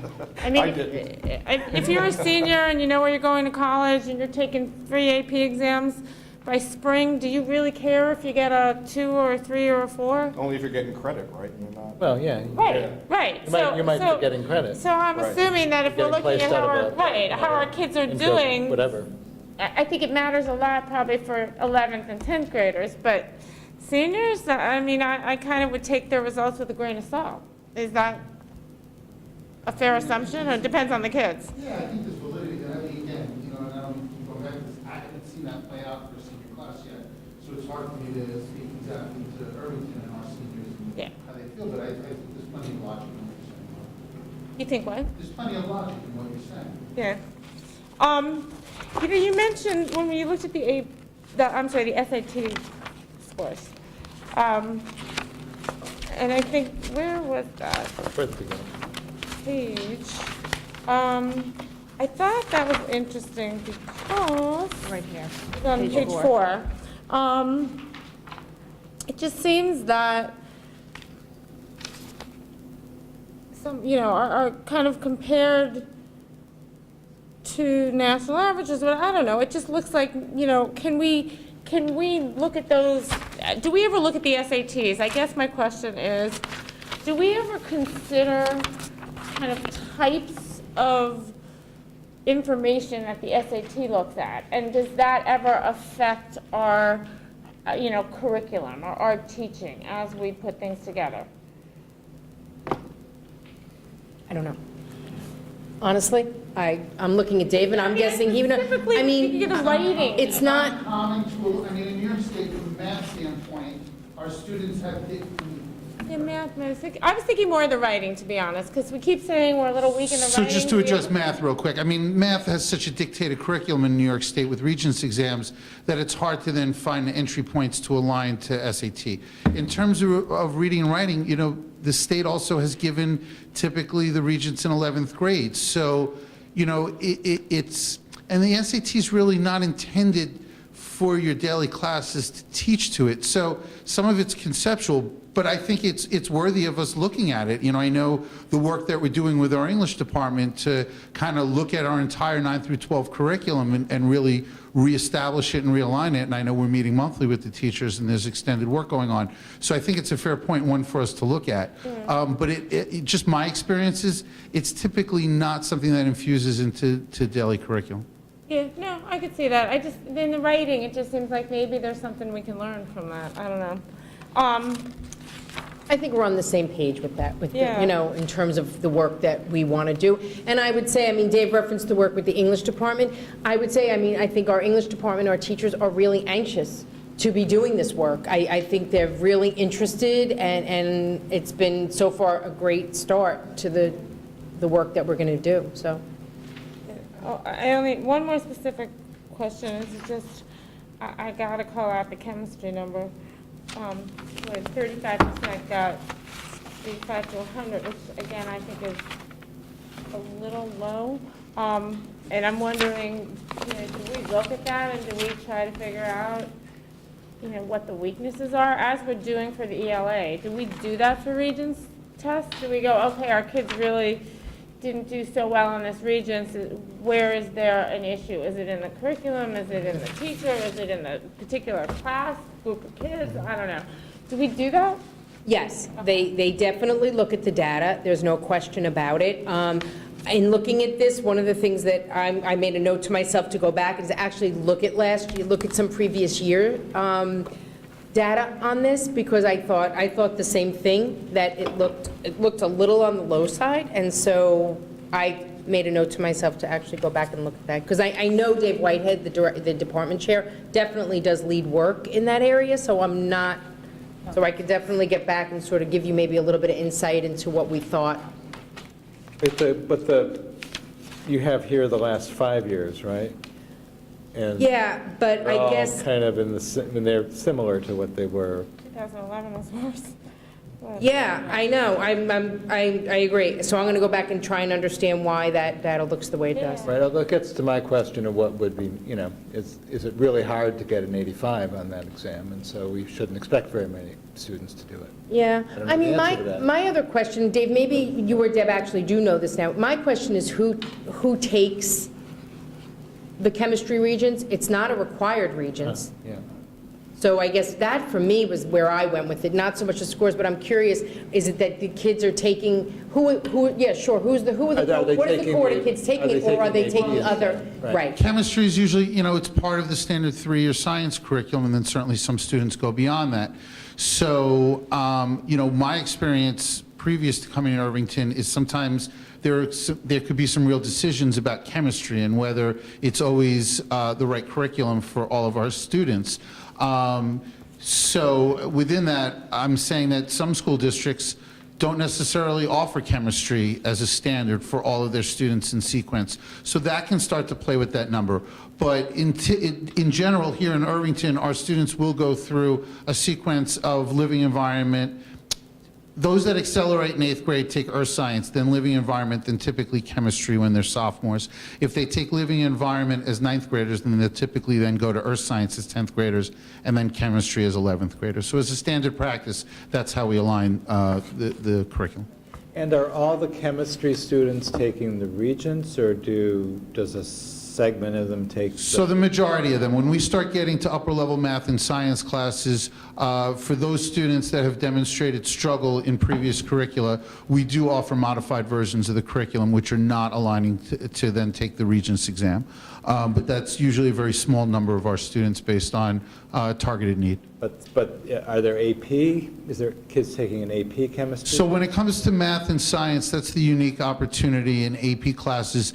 You typically take them after you've already demonstrated success in the Regents version. Okay. So you wouldn't double align a student in Regents chemistry and AP chemistry. They would go through the Regents version of the course.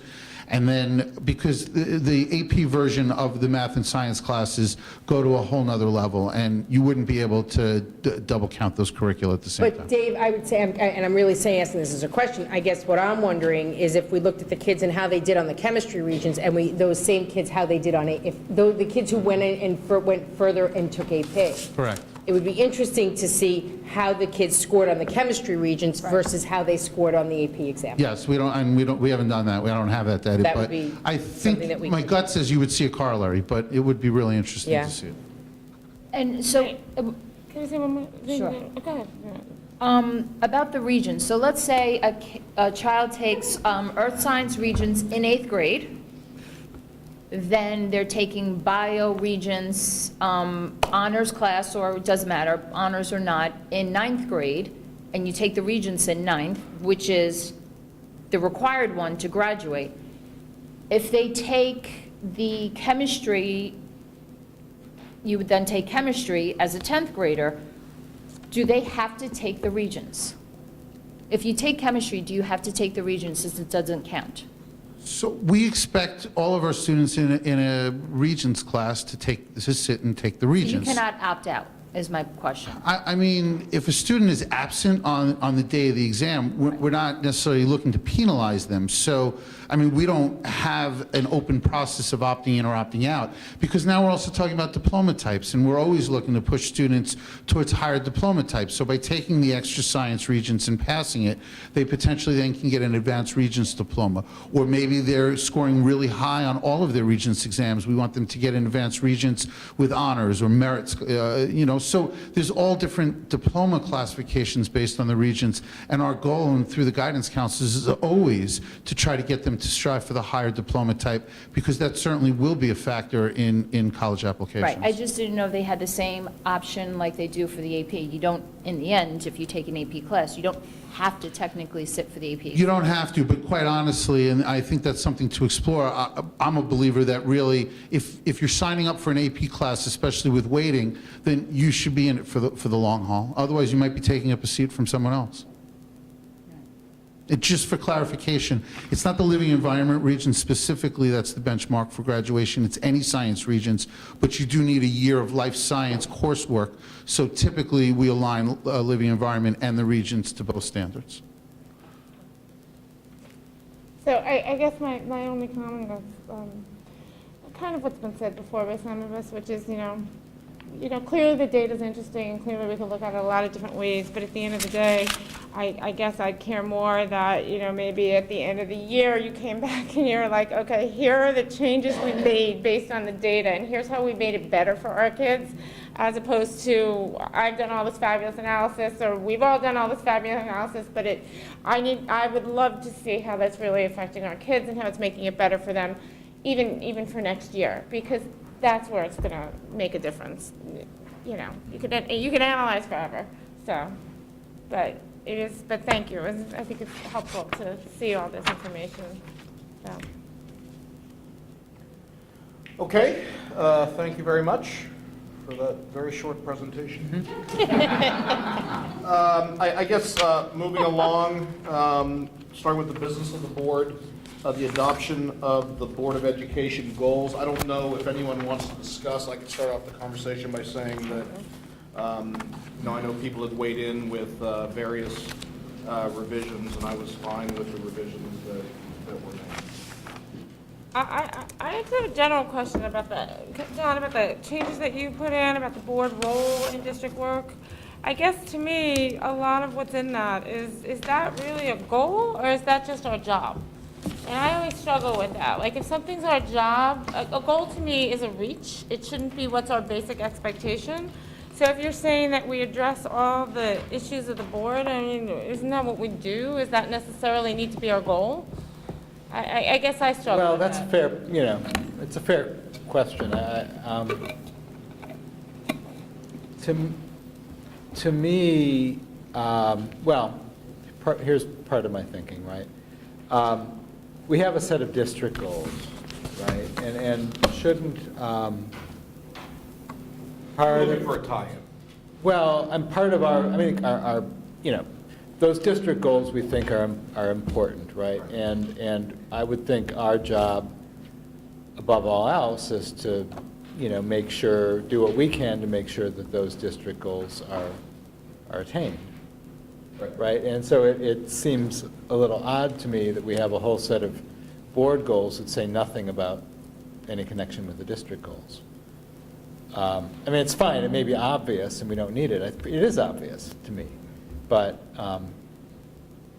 that's, I didn't really see it as I mean, I think it's right. I think it's what we need to do anyways, but I didn't have a problem with having that as a reminder for all of us that that's what we're supposed to be doing. I don't know. I'm struggling. I mean, the fact that as a board, our goal is going to be to get our budget. Yeah, I mean, of course that's so obvious. It shouldn't be a goal, because if that's all that we're striving to do, then I think we haven't done our job. Well, John, do you feel strongly about? no, I don't. Well, I don't feel strongly about board goals whatsoever. I think. No, I mean, but most of the stuff.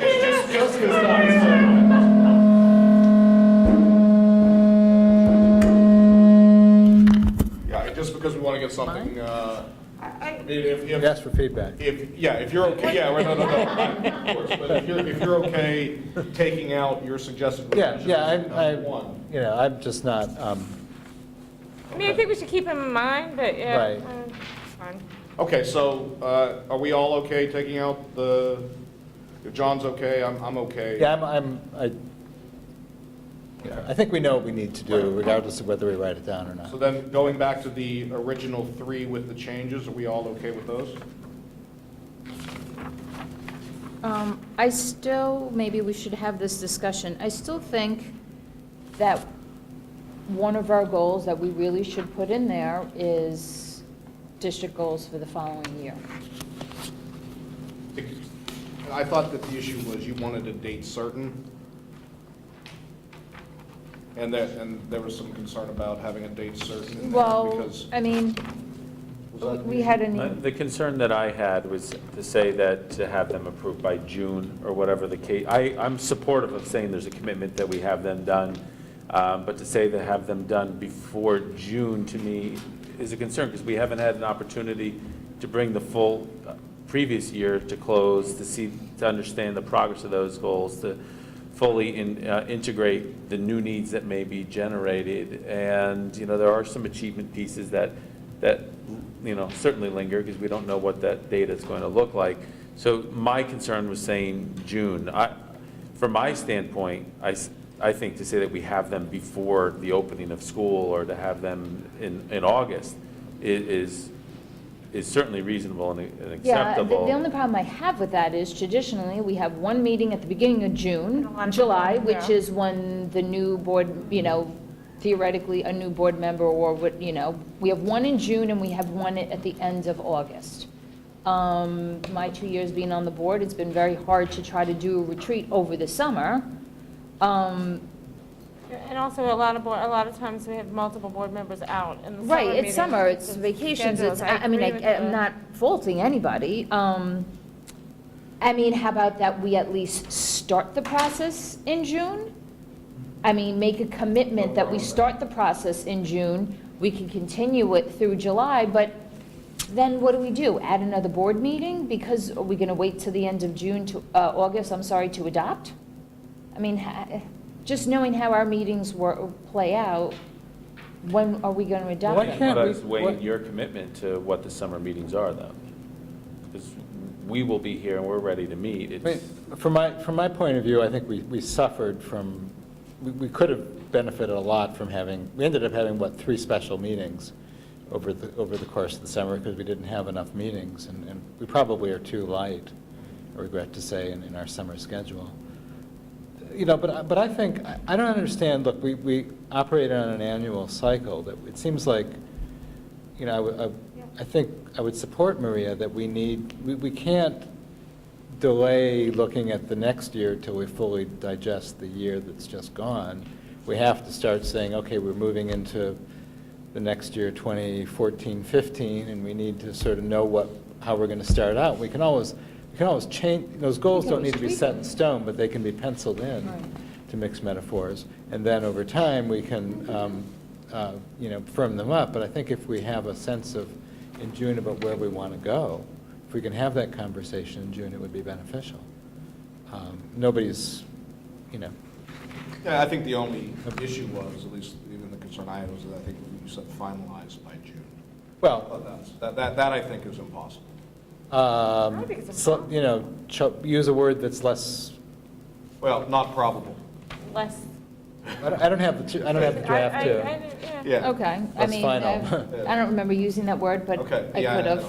I don't have it. Do you How have that about- language that you have in it? Formulated or something like that would be not as, you know, stark. How about that we start the conversations about district Or I goals could say, you know, in begin our, formulating But I think we goals should be further by than June. starting the conversation. I think I it would should be a say little further formulate- than beginning in June. I think we Formulate- want to be Formulate? the Formulate, process somewhat, yeah. yeah.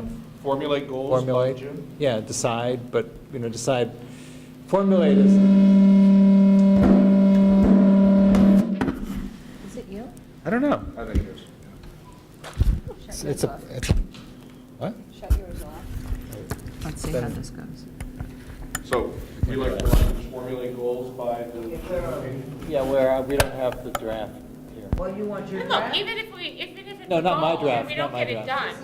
This is the original draft. The reality of it is, even if it's a goal and we don't achieve it, like if we're somewhere down the process, but we haven't completed it, and the goal says completed or whatever, this is our goal for ourselves.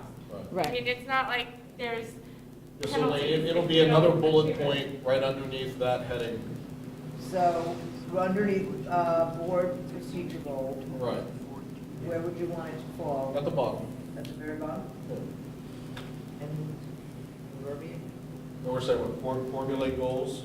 Formulate goals for 20, where are we now, 14, 15, 2014-15 by by the end of June June. of 13, June of 14. By June, I think we, By June. by end of June. Yep. Okay, Be- good. Before we move to it, you moved it up, you go down the professional development goal, self-evaluation, you should change the 13 to a 14. Yeah. Yep. No. Thank you. Okay, good. Can I get a motion to accept the Board of Education goals for 2013? So moved. Second? All those in favor? Aye. Aye, 5-0. 4-0. 4-0.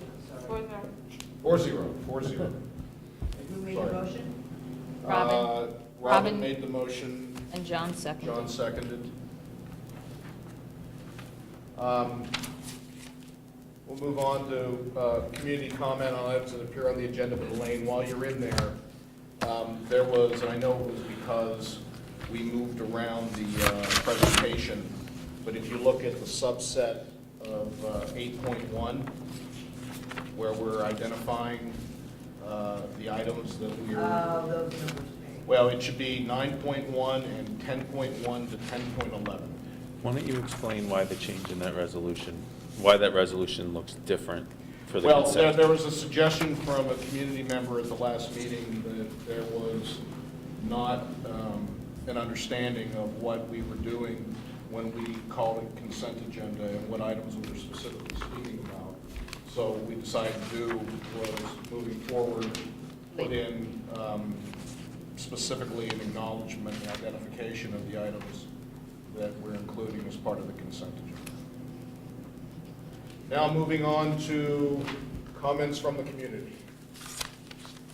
On items on the agenda, Items on the agenda. can you just, for those of us that don't know, I don't know, what is CSE, CPSE? 9.1 acceptance of actions of, what do those initials stand for? That's the. CSE is Committee Committee of of Special Education, Committee of Preschool Special Education.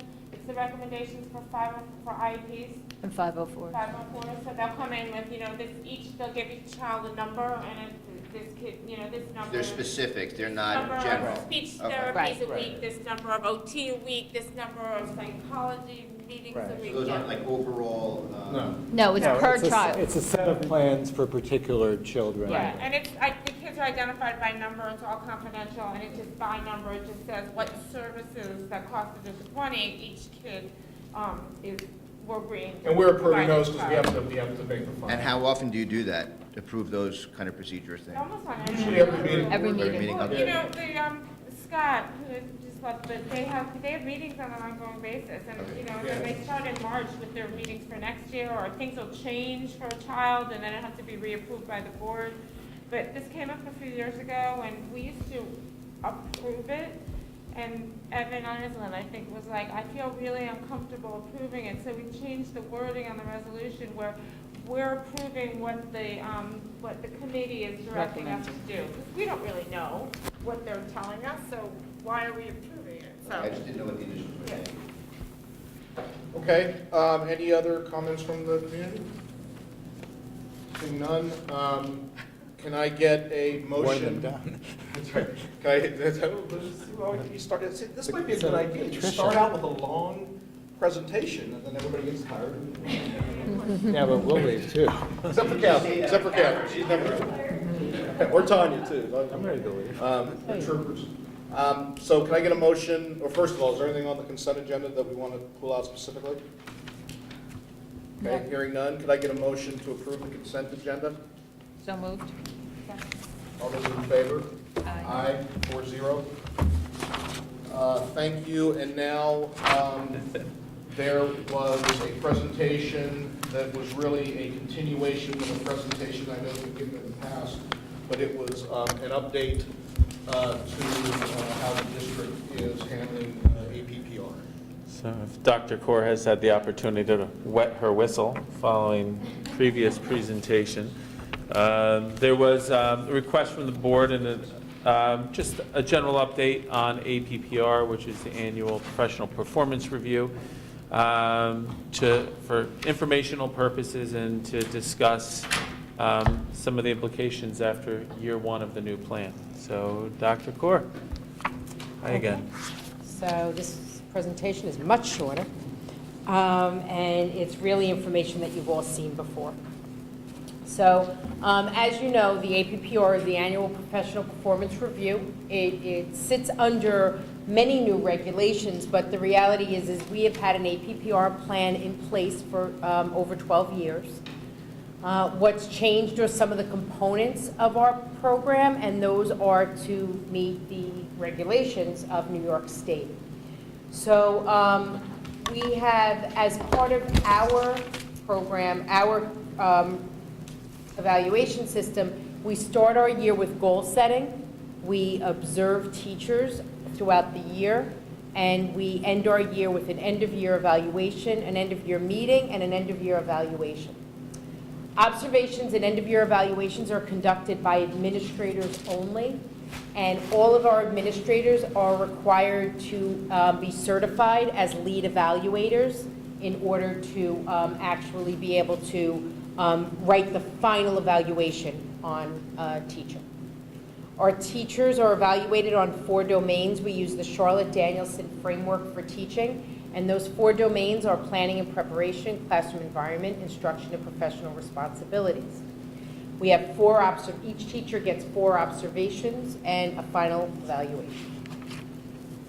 This was just an example of what teacher ratings look like. So according to New York State, They actually had to change this model. This was not the original language, but according to New York State, we need to rate teachers as an ineffective, developing, effective, or highly effective.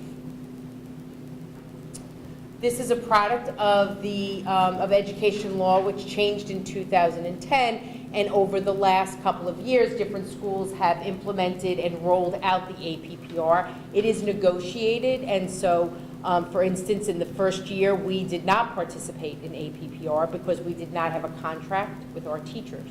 So it is required that you negotiate this with the teachers, which we did and began this work last year. The mandated components for the APPR are 60% is what we call other measures, and other measures include classroom observation, as well as you had to use a state-approved rubric. Charlotte-Danielson Framework for Teaching is a state-approved rubric. And your other measures must include observation, but can include portfolios, evidence binders, as well as goal setting. In addition, 20% of the score is through either state assessment data or district-developed student learning objectives, otherwise called SLOs. And so every teacher has to have one portion of their total score made up of the 20%. The other 20% is a locally selected measure, which means it is a local assessment. It was the assessments that we delivered or developed locally. And just to be clear, the 20% state or the SLO must be a growth score. You have to show how a child has shown growth over the course of the year, whereas the local 20% can be growth, but it can also be achievement.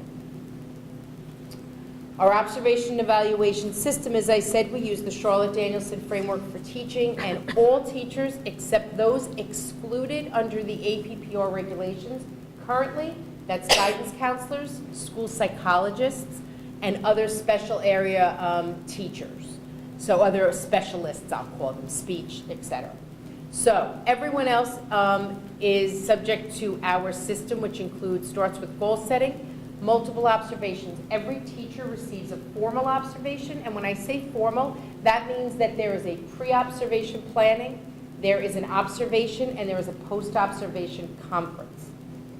For the unannounced, for one of the observations, we call it unannounced. So for that, the teacher receives the observation report and a post-observation conference, but there is no pre-observation planning. The other observational data that we use, every one of our teachers does compile a portfolio, or we call them evidence binders. And then each teacher receives an end-of-year evaluation. Just to give you a snapshot of the amount of time that this mandate is taking or using for us. So we just built this example early on. It just shows an administrator who has 30 teachers, and it gives you a sense of how time-consuming the observation and evaluation process is. But I would share that while it is incredibly time-consuming, the work that we've done as a result, and I'll talk a little bit about that in a bit, has been very positive. So while I certainly am struggling to support some of the rollout of the APPR by New York State, I would share that as in Irvington, we've really tried to make the best of it and actually look, so how do we improve instruction, which is really always our goal and should be our goal, whether we have a state mandate or not. The APPR is reviewed on a yearly basis and needs to be approved on a yearly basis. The implementation, each teacher review must be fully completed by September 1st of the school year that follows the year the teacher that covered the evaluation. So in other words, in June, we provided our teachers with whatever scores we had available to us, but we did not have all the scores because, especially for our teachers 3 through 8, those were based on state scores. So we didn't have that information, so by September 1st, we were required to provide each teacher with their composite. This is as part of APPR. These are the key components of accountability. So this is the kind of information Jesse Levinsky and Patty Pancato have done an incredible job of keeping us organized and on track and compliant, because there is a tremendous amount of compliance that we need to be aware of. There is a tremendous amount of data that is getting uploaded to the state from our schedules, so that they're linking the courses that our kids are in to the teacher and therefore to the score. So there's a lot of data linking that's going on. I'd like to really take the opportunity here to talk about our accomplishments, because I think that while there are lots of issues, and I'll talk about those as well, I think that we've seen this, or we've tried to make lemonade out of lemons, and I'm not sure all the teachers would agree that the lemonade is quite as sweet as we might like it to be, but we have tried to make it a positive and a learning process for us. And as a result, all our teachers have received professional learning opportunities and understand the expectations we have for instruction. We have really built a professional development approach that speaks and works with each teacher, not only collectively in larger groups, but one-on-one, to really reflect on their practice and possible areas for growth. We have an increased understanding. The funny thing is, we've been using the Danielson framework for the last 12 years, and I would say we had nowhere near the level of understanding or consistency around the understanding of that framework, and I think we've done a really great job with that. Our administrators have really taken this on with a lot of seriousness and a big commitment to really looking at instruction. I think we've talked about instruction for a lot of years, and I'm proud of the work that we've been able to accomplish. We definitely have more consistent practices across our administrative team. So this idea that if you have one administrator in one building and another administrator in another building, how do we know? How do we know that Randy is looking at it the same way as Eileen, or it's David or Joyce or Dave or Deb? And we've done a tremendous amount of work around that. And what that really does lead to is more consistent teaching practices in the classroom. So by us, the administrators, having a common understanding of what does good instruction look like, what are we looking for when we go into a classroom? It means that we're giving similar feedback to teachers, and therefore we have greater consistency across our district. I think the rubric and the APPR has definitely provided clearer expectations for teaching and learning across our district. So I think that we've definitely seen some areas of growth. I think we'd be remiss if we didn't at least highlight what the current challenges, concerns and challenges are. So again, you cannot open a newspaper or turn on the news without hearing about the concerns. And they're calling it very often Common Core, but really what some of the concern is that we are linking these new standards to these assessments and then to teacher scores. So we roll out a system that was rolled out less than perfectly, and now we're holding teachers accountable in a way that seems imbalanced and feels like a lot of pressure on teachers, but parents are feeling like there's a lot of pressure on their kids because of that. So there's a whole link here in this triangle, and I'm not sure that they're as closely linked as people necessarily believe. So is the APPR the same in all districts? No. So a score here is not the same as a score in Dobbs Ferry or in Hastings or in Scarsdale or in Manhasset. Each district is developing their own APPR. So as long as we are within the regulations, we're meeting the regulations and the law, that is a very broad range of choice that we have. So at one point, a year or so ago, I think it was one of the board members asked, if someone gets a score in one district and then comes here, becomes a teacher here, does that score really tell us anything? Well, no, it doesn't tell us anything, because we have no understanding or knowledge of what their system was for reaching that score.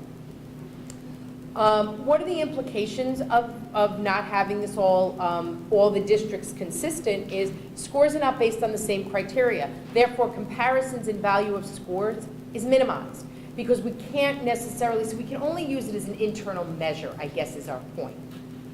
An ineffective score leading to termination in any district is likely to be challenged in the courts. So the first teacher, and it probably won't be here in Irvington, the first teacher that a district tries to terminate their employment because of their APPR score, guaranteed is going to become our first court case on this topic. And part of it is because of what I indicated before. There really is no consistency. There really is no standard that's being set. So any district is probably going to have a hard time arguing that's the basis for termination. Other concerns, does the teacher score reflect an accurate picture of teaching and learning in any given classroom? It really, I said yes and no. The slow score creates the greatest disparity. There are too many variables related to test development. So I put in that extra little piece there. Accurate work of this type is a field unto itself. Psychometrics, they are asking teachers to write and develop assessments. Now, our teachers do that for unit assessments. That's a different story. They are asking our teachers to develop growth assessments. That is a very complex process. For a teacher to be skilled enough to create a test at the beginning of the year that then gets measured at the end of the year is not something that most teachers have any skill or practice in doing. And remember, across the state, everybody's doing it a little bit differently. So the development of those slows really creates a very invalid measure for us. Is the political climate influencing the implementation of APPR? It absolutely is. Linking teachers' scores to the Common Core, really, no good can come from that, honestly. Do I think that we always should be looking at teacher effectiveness? Absolutely. Do I think that there are lots of ways to do that? Absolutely. Do I think creating this link is really going to be an accurate measure? I know it's not, because I know that last year one of our teachers received a score. She's one of our best teachers. Every one of you would want your kid in that class. And her score from the state portion, not her overall score, but what the state gave her, was absolutely not representative of what goes on in her classroom. And that's sad, and that's putting pressure on our teachers, and it's unjust, and it actually raises so many questions about how viable is this as a measure. I think internally we've done a really nice job in many ways of moving our teachers' practice, and that's what I would like to continue to see us do, and I'd like to continue to see us value. I guess I just wanted to, if necessary, again, make the link between the Common Core and APPR. So I think everybody sees this now. The idea is that you look at, we looked at our curriculum, we look at our student achievement, we look at some of our scores on the state assessments as well as other assessments, and it informs our thinking. So if we don't see that our kids are performing where we believe, whether it be on state assessment or in the classroom, that's what should be driving our work. So looking at our rubric, that's our measure, as well as observation and evaluation by the administrators. I just put this in. This is the handout that we've made available to all the community. And it's an FAQ. It basically just answers any of those questions that some of the members of our community have asked. So this was available and I believe has been posted on the website. So I just wanted to highlight that we have provided this information for those of you watching at home. Thank you. Any questions from the board? Yes. Thank you for this, even though I know it was repetitive. I think it had a lot of value. Good. When you were on one of the slides, when you were speaking of the slows and that the teachers truly don't have the skill set to develop them, are we as a district doing something to help develop slows for the grade, taking out of the teacher's hands and doing something more standardized, creating something more standardized per grade, or no? I think one of the challenges is how much time we want to invest in this. I think, and I mean that it is a challenge. It goes back to, I feel like, what we've touched on a couple of times tonight, which is the value of the slow. And so I think it's a great question, Maria. One of the things that the state actually has now changed and given us the option to do is to actually use more multiple data points and use more historical data. So, for instance, let's use 4th and 5th grade. What the state is doing for the teachers of ELA and mathematics is they are using the historical data, right? So they look at what my kid scored in 4th grade, and they look at how that child scored in 5th grade, and now they use that historical data to inform the growth. So we actually, now that was not something that we were allowed to do previously. So that is something we are looking at now, looking at historical data. I guess I would just like to share, and I know, I think I've said this before, again, you know, there are school districts that are using they're called school-wide slows. The whole school is getting their score based on the English regions. You know, so there are lots of different approaches. So I guess we've been cautious because how much do we want to have our teachers learning how to create something that we're not even sure, well, still accurately, we're not sure what it's measuring, and it's certainly not measuring anything consistently across the region or the state. So I think New York is changing things as fast as we can keep up, and I think we're just being cautious to, we are approaching this with integrity and with thoughtfulness, but I think we're trying to balance that with really what's good use of our time.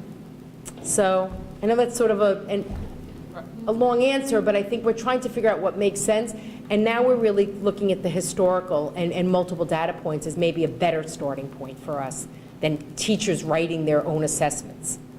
I was thinking more of a third party, like if other people are developing it based on the Common Core standards and coming up with their own slows that could be used across school districts, or is that too? Well, we could buy a product and then test our kids, but I guess my reaction to that would, I feel like we're sort of shied away from assessing our kids more that way. But I thought we have to do that. I thought we have to do some sort of slow. We do, but Right. but not a third-party assessment. So a third-party assessment, we would buy a product. Right. And all the kids, like how our kids sit for the state assessment, all our kids would now sit for another assessment. Right, well, I was thinking of it being a kind of assessment that the teachers are developing now. It's apples and oranges. It's apples It's and apples and oranges. oranges. And I could provide you with more information on that to explain that, but I guess for tonight, I would say it's really two very different things. And the other thing that you know, we've been thinking about is the fact that if students in grades 4 through 8 are if we're using historical data, do we want to really have a more consistent approach that if we believe that historical data should be informing us and we want to know that our 10th graders now show growth as 11th graders, maybe that's a better resource of data for us. And I don't know, and that's where we are now. Remember, we're only in year 2, and we're trying to do this. And again, New York State keeps changing the rules a little bit. So we're also trying to That's why I feel keep like up. it's not a good indicator of historical data, because you can compare, like, using last year's state assessments to the year before, which you really can do. They're so different. Agreed. You know, and so Agreed. now we have this past year, theoretically it's the first year. We don't know what it's gonna look like this year, and are we comparing apples to apples? And I guess that's why when I talk about the APPR, what I would like us to value is how it's really changing instruction. Because if that's what's really our goal, if our goal is really to have more, as you know, highly effective instruction in all classrooms, I don't think that any of this gives us that. I think it's the other work that really has moved our practice.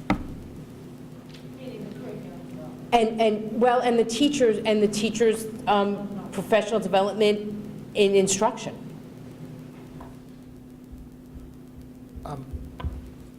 Go ahead. So much I don't understand about what we're doing.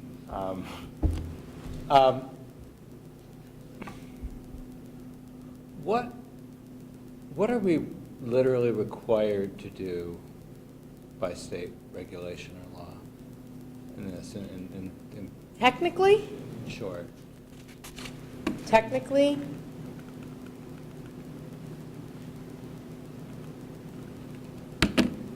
We're required to have some sort of a system in place that adds up to 100%, 60 plus 20 plus 20. and in those specific categories, you need to meet You it. have to have a system where you're doing classroom observation and you assign a number to it. You have some sort of a growth measure, that's the middle 20%, okay, which can either be based on state assessment data where it's available, it's not available for all subjects, or district developed, or the SLOs. And then and then some other sort of quantitative measure for the other 20%. Okay. And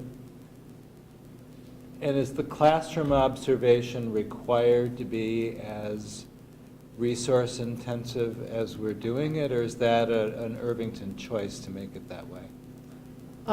It's a combination. So you are required, if you are in the 4 domains, so let me just go back because this is an important point. So if you look at those 4, teachers are evaluated in 4 domains.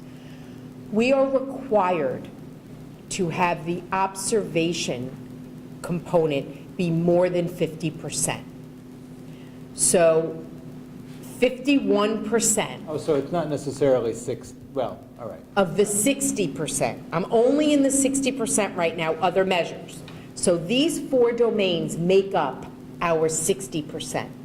And we are required for that classroom observation be more than 50%. So when you look at these 4 categories, what I would share with you is domains 1 and 4 are not in the classroom. And domains 2 and 3 are observable. So that's how that plays out.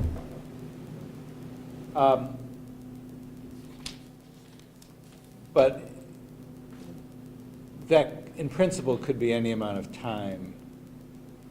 Yes. Okay. Yes. That's fine.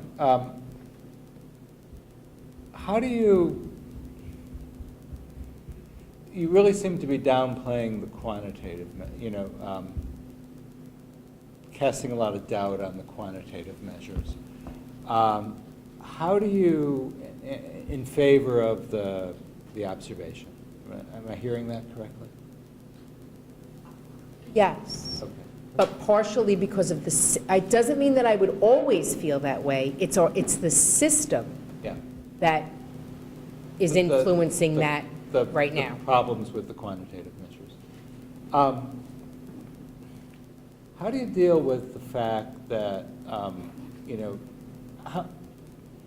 teachers may, and presumably do, behave differently, as does anybody, when they're being observed than when they're not being observed?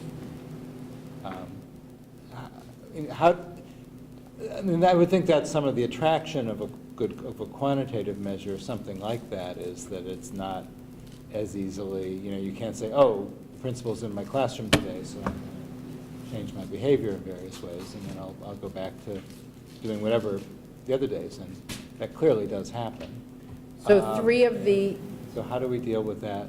Because that seems to be a weakness of the observation-based approach. so only one of our observations is actually a formal observation. And what the formal observation gives you is the teacher's thinking. Because it has a pre-observation, an observation, and a post-observation, you actually get to understand and learn the teacher's thinking process. And there's tremendous value in understanding a teacher's thinking in their lesson planning, because you also then capture what could be considered the strengths or the flaws that the teacher needs supported. But the 3 of the 4 are unannounced. So 3 of the 4 times that we go into a class officially, because we're in classrooms all the time, but 3 of the 4 are the teacher doesn't know that we're coming. Okay, but the teacher knows once you're there, obviously. Because they see them. Yeah, I would like to share that, I would like to believe that I can assess a teacher. In other words, I can still see what's going on, and all of our administrators can walk into a classroom and assess things, even if the teacher might change their behavior at that moment in time. We see what kids are doing, we see what the expectations are, we see what the work is. So there's so many things when you walk into a classroom that give you an indicator of what's going on in the classroom. I don't think that that's of concern. That. Yeah, I guess I just like, somehow, I don't know. It's not obvious to me that should be the case. It's nice to know you think so. I don't know why.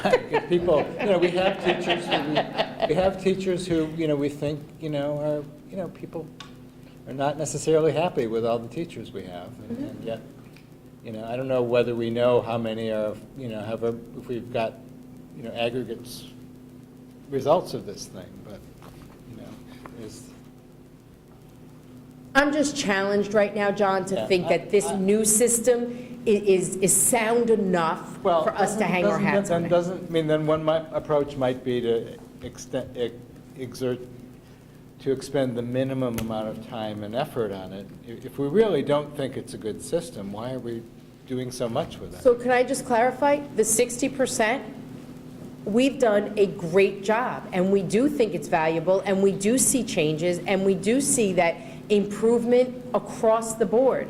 I think the piece that we're referring to is this whole composite and all of the pieces in parts, but that's why I wanted to share those accomplishments, because I think we've actually had some really great success. I hear that. And that's something we could always have done, right? We don't have to have waited for the state law to change. Would I say that there's now a pressure that never existed before for teachers? I would be lying if I didn't tell you that there's a pressure and a force that has changed people's, I would say, has changed the engagement on this topic.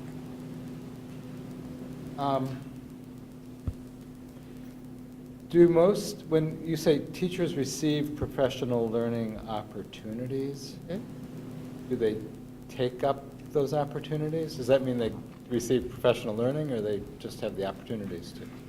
Both. I think both. I think that everybody has it, I would say everyone has it at a minimum, there's no question about it. But I also think that, I guess, I'll give you an example. Last year, when the teachers were compiling their evidence binders, we made available in each building a team of teachers who were kind of the leads on this, and they were open, they set times, and they said, if you want to come in and talk about your evidence binder and think through what you're going to talk about and what you're going to provide, we're going to be here for you to help you think that through.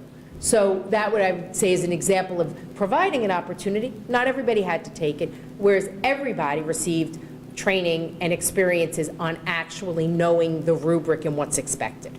That was a non-negotiable. Summer, you often offer courses in the summer, and a lot of times, a large number of teachers will take it, but they're not required. They're not required, everybody yeah. does, so. Exactly. I think one other question. I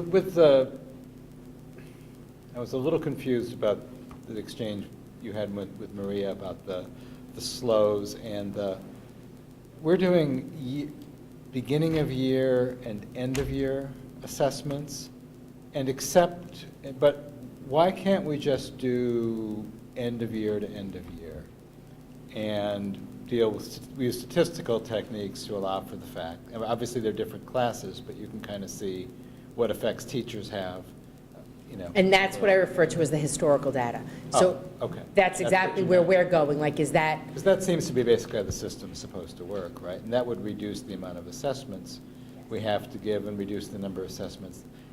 In places where there are state assessments already offered, we wouldn't have to write an assessment, right? That's right. We would just use the state assessment. That's So that would reduce the...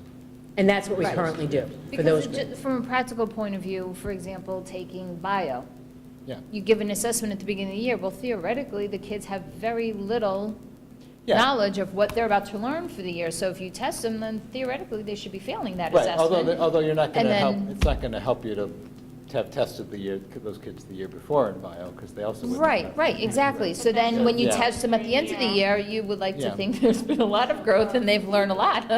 For science, we've talked about this actually. But you don't have any way of adjusting for the fact that some kids, some teachers, some bio sections might be just weaker students than some other bio sections. And so, that's the thing about sciences seem to be a harder, maybe things where you're teaching a self-contained subject in a single year. They seem to be much harder to do this with than things like ELA or math that kind of accumulate over time. So one of the possible strategies that we're looking at that for is skills. So what are the set of skills that you would use, that you would demonstrate, no matter what science you're in? Like, so are there a set of skills we could define and use that as our pre-assessment? Yeah, although the risk there is with science or history or whatever, there's a huge amount of content that we're not Absolutely. testing whether kids are getting the content we expect. Absolutely. It's complex. This is a very complicated system that we've been given. So. And I guess one of the things is the they did when they created this is there. It's just, is there a perfect vehicle to get there for what we're trying to measure? I'm just not sure there is. I'm not sure. I guess I had a question about something you said in the past, which is, I think it was disclosed maybe, but on one of the categories, you said every teacher came out highly effective, and we talked about how maybe we needed to go back and kind of relook at our assessments, because, you know, whereas we think our teachers, you know, are great, you know, obviously you don't want something, if everyone gets, you know, a great grade on it, then you worry that the assessment piece itself is not helping us at all. Yeah. So are we going to change that at all? Yeah, so actually, what we just talked about is a good example of that. So Maria gave the example of bio. So last year, again, it was our first year, and there's very little slow guidance. They put out a lot of stuff as if it's slow guidance, but when you actually go to use it, it's not all that helpful. So again, our teachers have no skill at creating a growth assessment, truly. So last year, what we did was we did use the content, and the teachers themselves were like, this seems like not right. Like, they probably know very little about chemistry or bio coming in. So, which is why we're looking more at the either historical or skills, something that you actually could rightfully measure as growth. Content is not in those areas, in certain It just areas. seems like what I know of the statistical analysis of growth, it doesn't really work very well for things like science. No. And we just, maybe just have to accept that it's not going to work very well, rather than try to find something that does work. Right. It's not Which is working. why we value the 60%. That other part, the part we really can feel we can make a difference. That's almost like it's really professional development as opposed to evaluating some sort of innate skill. Oh, no, I wouldn't agree with that. It's But when you. what do you do with the evaluations, though, once you have? But we measure them. In other words, if each one of In these. order to do professional evaluation, or Well- development, right? Yeah, but no, in other words, if I go into a classroom and I am observing, and I'm observing in Domain 2, classroom environment, establishing a culture for learning, we then go across this rubric, and we're measuring the success of that teacher. So if a teacher on an observation scores a 2 under developing, then we expect that teacher to work on that area, and that is an area for growth for that teacher. And we would expect that when we go back into that classroom, we begin to see that teacher move into effective or highly effective, depending. So Okay.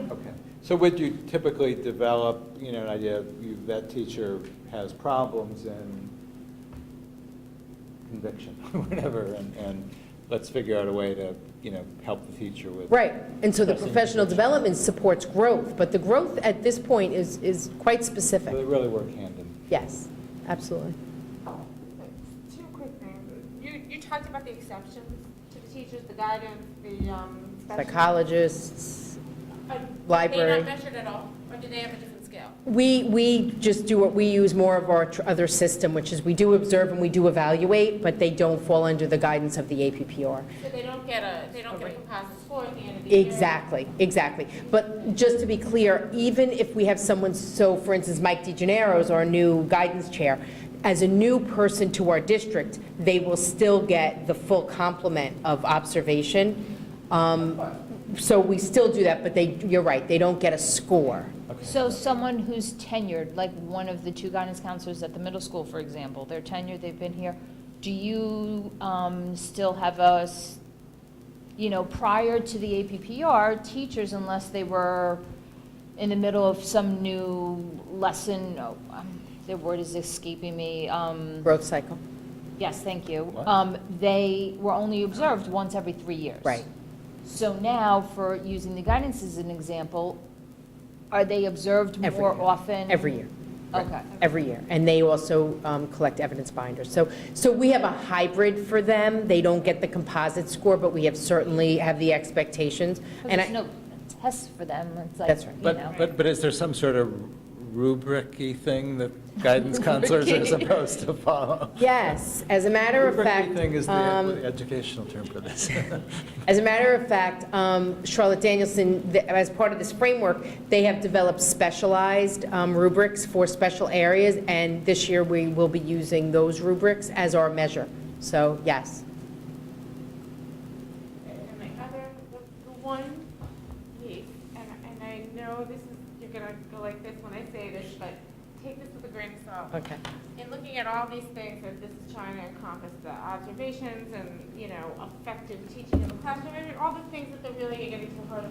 The one thing that it doesn't seem to take into account is kind of feedback.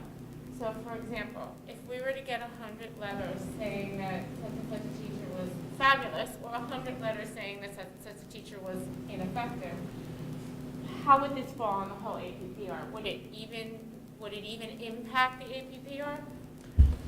Well, yeah. When you say impact the APPR, Robin, I guess what I would hope, now that our system is far more comprehensive, I would hope that if you are getting, or if we are getting that many letters about a teacher, and we looked at our data, and we saw all stellar observations, and then we looked at all of these letters, I think we would have to look at ourselves and say, there's something wrong here, because that's not how our community is. I think our community is very supportive, and I think when they step up and have concerns, very often it's something that we want to consider and understand. So if we're getting that much response, I think we would obviously have to look at, absolutely. But that's not really built into this. But it's not built into The one that. element that I don't see built in at all is, you know, the feedback of the actual Yes. students. And again, how do you do it? It's, I realize it's crazy, but it Complicated. would be interesting. Yeah. So, okay. Oh, one other thing, actually, something that you said kind of sparked this thought in my head. Also, an audience member brought up. What about the use of tutors?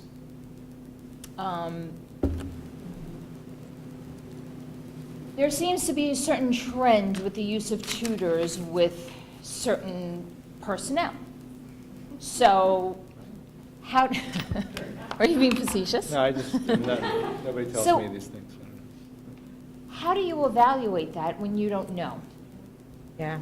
And, you know, when it got brought up earlier about, I don't know, maybe it's 8 years ago now, we actually at one point tried to do a survey to collect data, remember, on tutors. And we just found, and by the way, and we also, in talking to other, you know, neighboring districts, it is very difficult to collect the data from parents who don't want to tell us that information, to not always being clear on why a kid is being tutored. You know, some kids, parents want their child to be tutored to go above and beyond where we would expect that child or group of children to be. And so are we responsible for that? Well, maybe someone could argue if we were differentiating, we are, we're not, I don't know. So we found that it was very hard to collect that data, and that makes it hard for us to use it in any sort of a way that's honest, fair data. Like, I'm not sure what we would do with that. So I think we try and address it through informal systems. I think some of us know. And so I think through this new APPR, we have been able to address certain levels of inconsistency. And what I hope that you see within the next couple of years is that you really are seeing a change. And I know, and I think for most of you now with where your kids are, I know that when I first came here or went to Main Street, there were lots of issues with the inconsistency across our grade levels, lots of inconsistency. And I know that even though some people may say this teacher, that, I consistently heard at Main Street School, I know my kid is having a similar experience in terms of what they're getting. And that's our goal. That's the goal. So I think it helps us, and we know certain things, but I can't count on that data being accurate, and that's the issue. No, but I mean, I think as parents, we could tell you there's 1 or 2 classes that I would say the inordinate number of kids are getting tutored in. So clearly then the performance data or growth data that we're looking at is expected. Absolutely. It's not pure data. That's right. That's right. And you could probably make similar statements, though, if you go from district to district and you look at the the socioeconomics of individual communities. You're going to see probably a higher correlation with wealthy districts. Absolutely. And the percentage of students that have tutoring. And so that speaks to a cultural piece as well that goes beyond the quality of instruction. It's why I believe, and I hope you agree with this, it's why I believe that we are on the right path of looking at our instruction. Because I don't need a score to tell me where the work needs. If I'm really doing a good job at observation, I'm seeing it and I'm supporting it. I don't need a number to tell me that. And so that's a big change for us. And I really see I see so much coming from this. But if a certain teachers, well, I don't know if that's fair. Yeah, if certain teachers, traditionally their students have used tutors more than other teachers, how would you see that based on the numbers? Because that's what I'm saying. For us, remember, we're only a year into observing every teacher 4 times. So we are collecting an incredible amount of information. In addition, just so that you know, in addition to the observations, as an administrative council, every time we meet on a regular basis, every time we meet, we start our meeting by spending time in classrooms. We're all going into classrooms. So tomorrow our meeting is at Main Street School. We will all visit classrooms at Main Street School. In addition, I mean, I do a building walkthrough, an hour walkthrough every single week in all 4 buildings with the administrators, where we're just walking in and out of classrooms and we're really looking at what are kids doing, what are kids working on, how rigorous, what are we asking of kids. So I think that there's far more, I think we will get far greater success out of that than we'll ever get out of the measure of a kid being tutored. Because now we're seeing what does the instruction look like and what do the assessments look like. The standardization of assessments across a course so that both teachers now are going to have to give the same assessments. Well, that's a great window in to see, to make sure that we have consistent curriculum and expectations for our students. And that's what's right for kids. And I think our teachers are on board with us to say we need to provide kids with a consistent experience and a high-level one at that. Thank you. I'm going to combine any comments from the community with section 12.1 and then comments that the community may have. Sir. Where is the district at with the RFP for the consultant? Oh, for the dealing with district goals? Yes. With District strategic development. planning. John, you want to address that? Chris should, Dr. Harrison Okay. should probably address that. Yeah, RFP was drafted and released, and I believe the response date is the 21st. So by the middle of this week, we should. When was it released?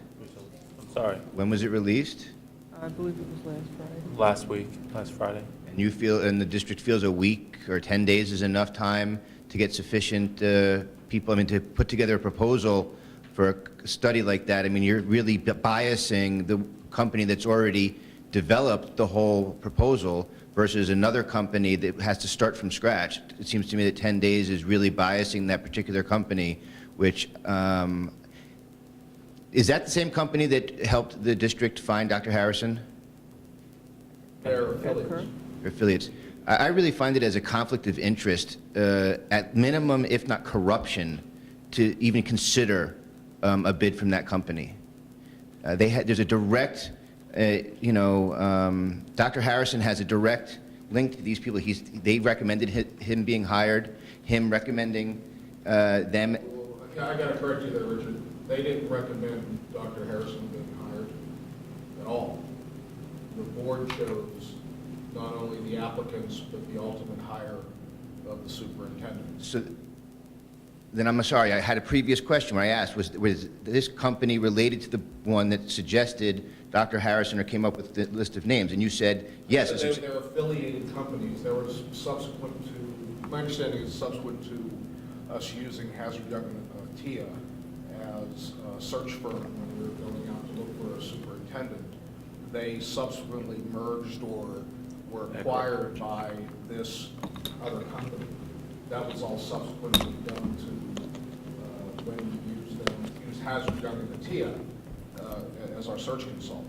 It seems like a definite conflict of interest, and like I said, it seems to me that the 10 days for an RFP for a proposal like this really does give a bias to this previous company, because they've already done the whole work to put together a proposal. Like I said, I've worked for consulting firms like this before, and to put together a proper proposal that can really outline what the firm can do and give a competitive bid, you know, to just, this whole thing is set up in a very biased manner, and it really concerns me as a stakeholder in this community. Where was the RFP submitted to? I mean, was it advertised in newspapers? Was it advertised in trade journals? Is it online? There's no requirement to advertise in newspapers. It was directly submitted to all the vendors that we originally contacted. Okay, and in the tri-state, in this area, in the New York City area, there are hundreds of consulting firms that would be appropriate for a study such as this. And this system by which this RFP is given is really opening this board up and this district up to some severe criticism. Appreciate the thought. Any other comments from the community? So we can do anything, right? I mean, what you just talked about. By the way, I'm totally with Richard on that. My sense is that they merged beforehand. I mean, Hank Gamitro, I don't know if you looked at his video, but Hank Gamitro says, you know, when I got together with ECRA, I could start doing video, you know, I could start doing surveys. I mean, he implies that they did it before they were headhunting him. Anyway, back to Raina's thing. Hey, Raina, I wanted to ask about, you were saying they're going to have same assessments. So how does that work? Kids are going to have same assessments in Yeah, classes. so, right, so we have an expectation now that in common units of development, that there are common assessments, so it doesn't mean there could be day-to-day quiz at the secondary level. No, definitely not that. But are the teachers writing them, or who's? So the Yes, teachers are for the writing. units. Okay, great. So same Units of assessments study. of the units. Oh, that's fabulous. That's great. You know what? I want to contradict you though on that data on tutoring, because I'm sure that's when you guys did the Trailblazers survey. And that data is perfectly clear. You know, people just say, I hired a tutor because my kid isn't learning, or because, I mean, people will say that. They absolutely will. By the time we left high school, we didn't know anyone who didn't have tutors. And Chris, it's to talk about this being cultural, it's cultural in that people in Irvington value education. If their kids aren't learning in class, they hire tutors even when they can't afford them. Everybody knows some teachers have way more tutors than others. So if you want to know the number of tutors, you could know the number of tutors. I can tell you. In fact, I can give you the Trailblazers data because I've still got it. Last but not least, Charlotte Danielson. Oh my God. You know, nothing's validated about her system. Absolutely nothing. It's never been researched. It's never been studied. I've heard her speak. You know, she's kind of pretentious and unpleasant. You know, this is just putting all this time and energy into the teachers. The focus needs to be on the kids. The focus needs to be on the kids and whether they're learning. And for that, we do need some quantitative measures. And, you know, really this whole night has just been an exercise in saying, well, you know, the scores go up, they go down, they go here, they go there. There's just no serious look in the AP scores. To not give the board the breakdown, you know, that's not right, Raina. They need some numbers they can work with, and so do we. So anyway. Anything further? From previous conversations, Can you just Mike say your Johanna name for from the, South Buckeye. I just wanted just a comparison of what the value of the curriculum mapping and the collaboration across grades by teachers versus with the APPR doing the portfolios and evidence binders, like the amount of time and the value that that provides to our district in terms of teaching kids. I'm trying to just make the connection, but you talked about curriculum mapping versus evidence binders. Both, my perception is time consuming, non-teaching time. Yeah. Just wondering what Oh, it provides. sure.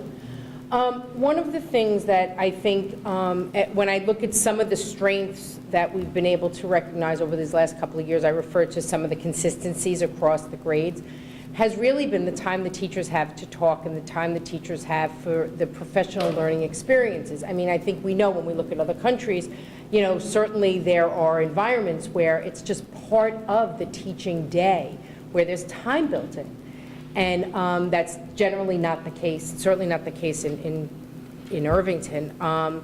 And so we know there is value in terms of teachers talking and developing those common assessments together.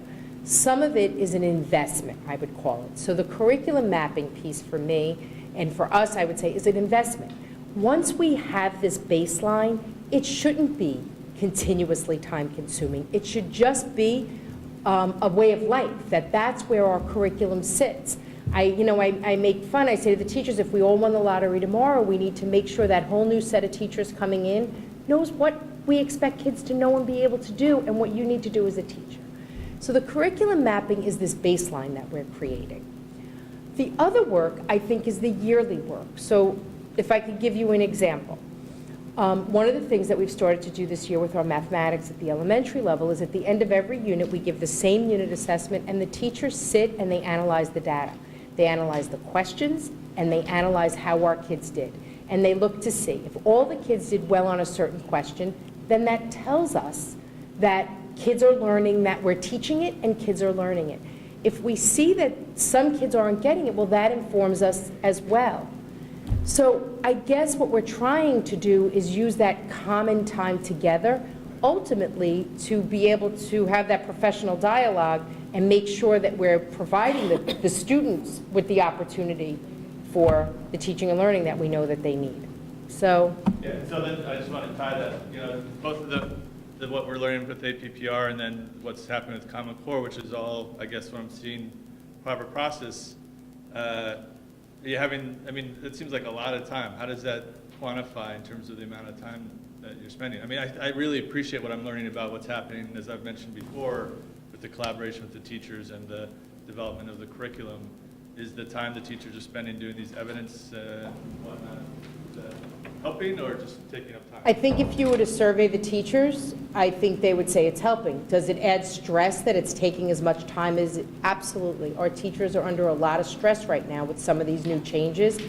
But when you hear them talk about the kind of learning that they see the kids doing, that they're teaching, and that kids are able to get and engage in, and some of the higher level work, I think they see the fruits of their labor, but it's been challenging. Our teachers have really been very committed to this work, and I think they're doing a great job.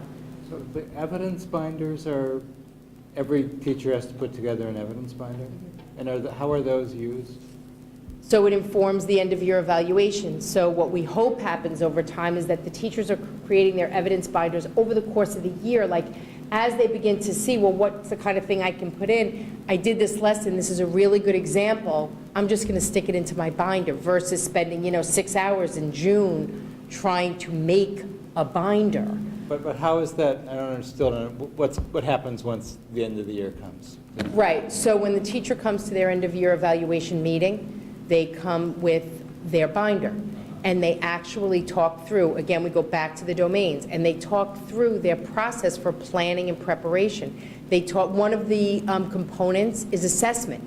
They talk about how they assessed kids and what they did as a result. So here's a sample of an assessment I did, and based on what I learned, here's what I did as a teacher to help improve instruction in the classroom and help. And again, it goes back to Catherine referred to student work. It's all about student work. It's all about what students are doing and what's our evidence of what students are doing. That's our evidence. But teachers basically have discretion about what they put in the binder. Yeah, but I guess what I would ask, or what I would just remind everybody of is that that's why we have this whole picture, because it's all these pieces coming together. I don't know if that helped me. Sir. If a firm that was not on your original list, back to the RFP, was not on your original list, wanted to get a copy of the RFP, are they going to have to fill out a Freedom of Information Act form, or how would we go about getting a copy of the RFP? Are you not accepting proposals from people not on your original list? Someone wants a copy of the RFP, it's a public document, we'll give it to them. Through the channel of... I believe in RFP, anyone can apply or... excuse me? If it's an RFP, RFP, it's my understanding that anyone has the right. Right, but we have to get a copy of the RFP, and it's only been submitted to people on the previous list. So now I need to fill out a Freedom of Information Act form, or I can just go to the office tomorrow and get a copy? He already answered you, you don't need to follow through. I don't, so I can go to the office tomorrow and get a copy. Escalade. Okay. Yeah, Ms. Miller's office. But is there, but Chris, did I hear you correctly? There is no way, this is not something that's made, people aren't made aware in any way, generally, that this RFP, that we have an RFP out. No, but it's never something that you announce to the entire public that there's an But- RFP for a service that. But you might, Announce it to an industry. there might be a service that disseminates RFPs in, I don't know, plumbing or something. You could advertise it in the newspaper, would be one option. Yeah, or trade associations, but in this instance, we're not doing anything like that, just to be clear. Correct. Okay, our next meeting is December 3rd, 2013 at 7:30 PM. And can I get a motion to adjourn into executive session for the purpose of Seriously. discussing the employment history of a particular individual? Second? All those in favor? Aye. Thanks. Thanks, everybody.